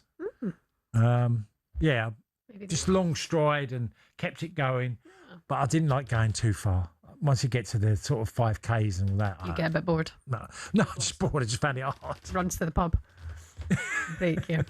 By the way, the final day of the Commonwealth Games on talkSPORT today from 3 o'clock with our Natalie Sawyer. It's going to be a great day. It's been absolutely brilliant up in Glasgow, so make sure you stay tuned to talkSPORT for that. As the transfer window rumbles on, could Newcastle be about to lose another big name? We've heard about this through the grapevine, with Bruno Guimaraes set to join Arsenal, and also Vinicius Junior might be coming to the Premier League as well. Let's get all the latest and greatest with our cowboy Alex Crook. How's it going, Crookie? Crookie? All good, all good. Nice to speak to you again. Nice to see you this Sunday morning. I mean, Vinicius is back pages, Crookie. Do you think that's going to happen? I want to start there. I think my gut tells me that he'll probably still stay at Real Madrid and sign that new contract, but they are driving a hard bargain, the Spanish Giants. They don't want to improve on the offer they've already made.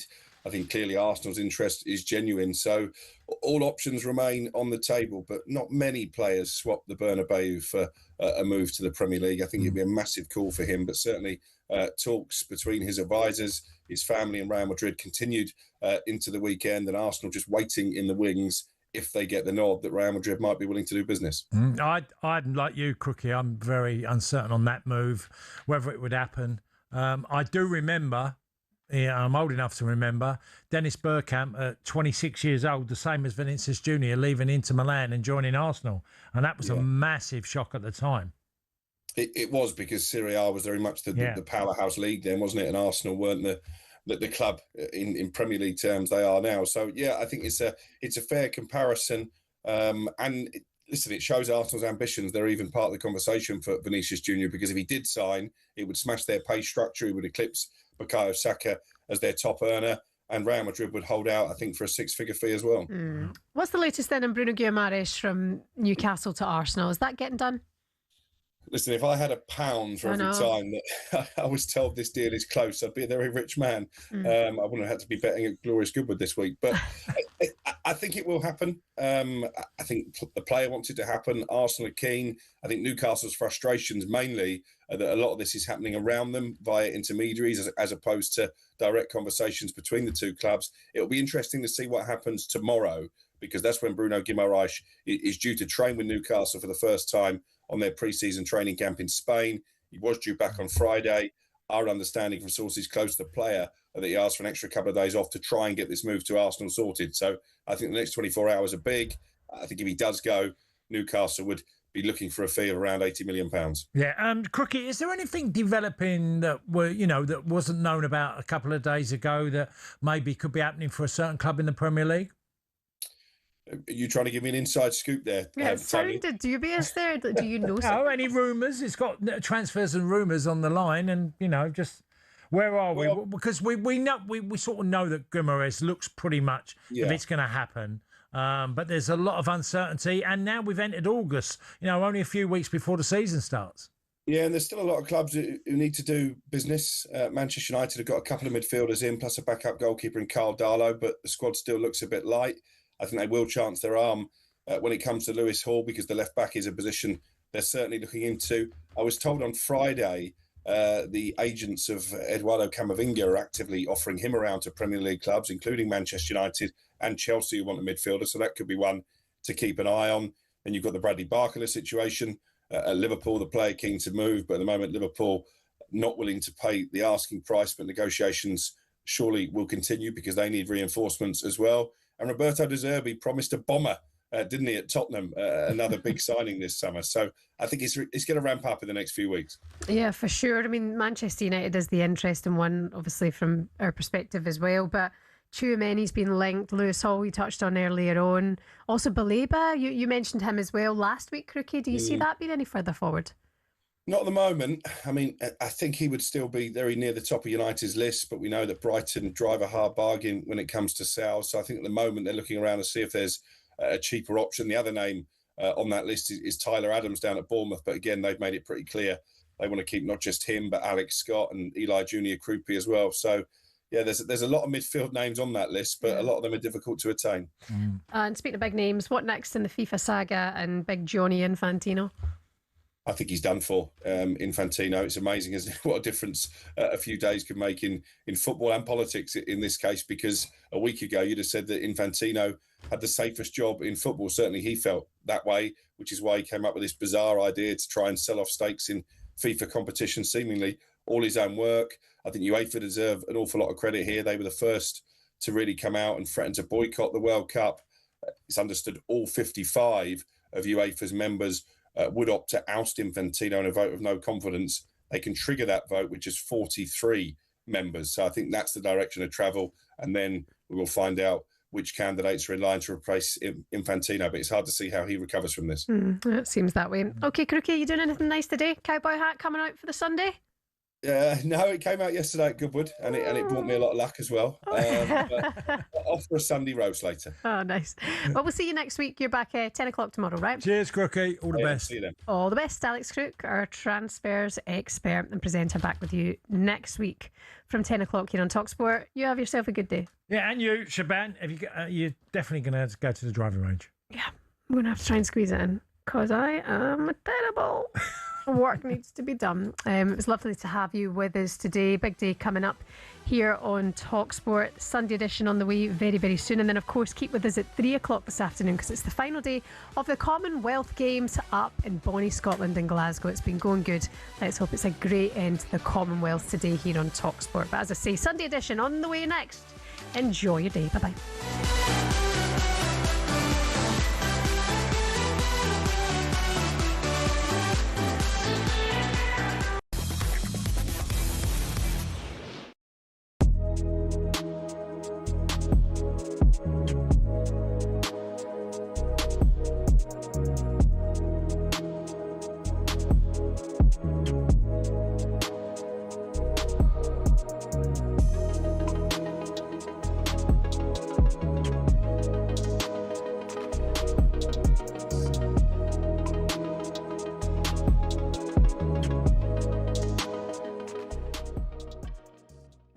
Let's bring in Terry Gibson, Spanish football expert. Terry, always good to speak to you. Lots of news stories over in Spain at the moment. Let's start with that Marcus Rashford farewell post to Barcelona. Looks like his hopes of return to the Camp Nou are now very much over. Yes, it does, and I think it was a blow to him when Anthony Gordon. It must have been kind of awkward when the England team met up for the World Cup when Anthony Gordon has already completed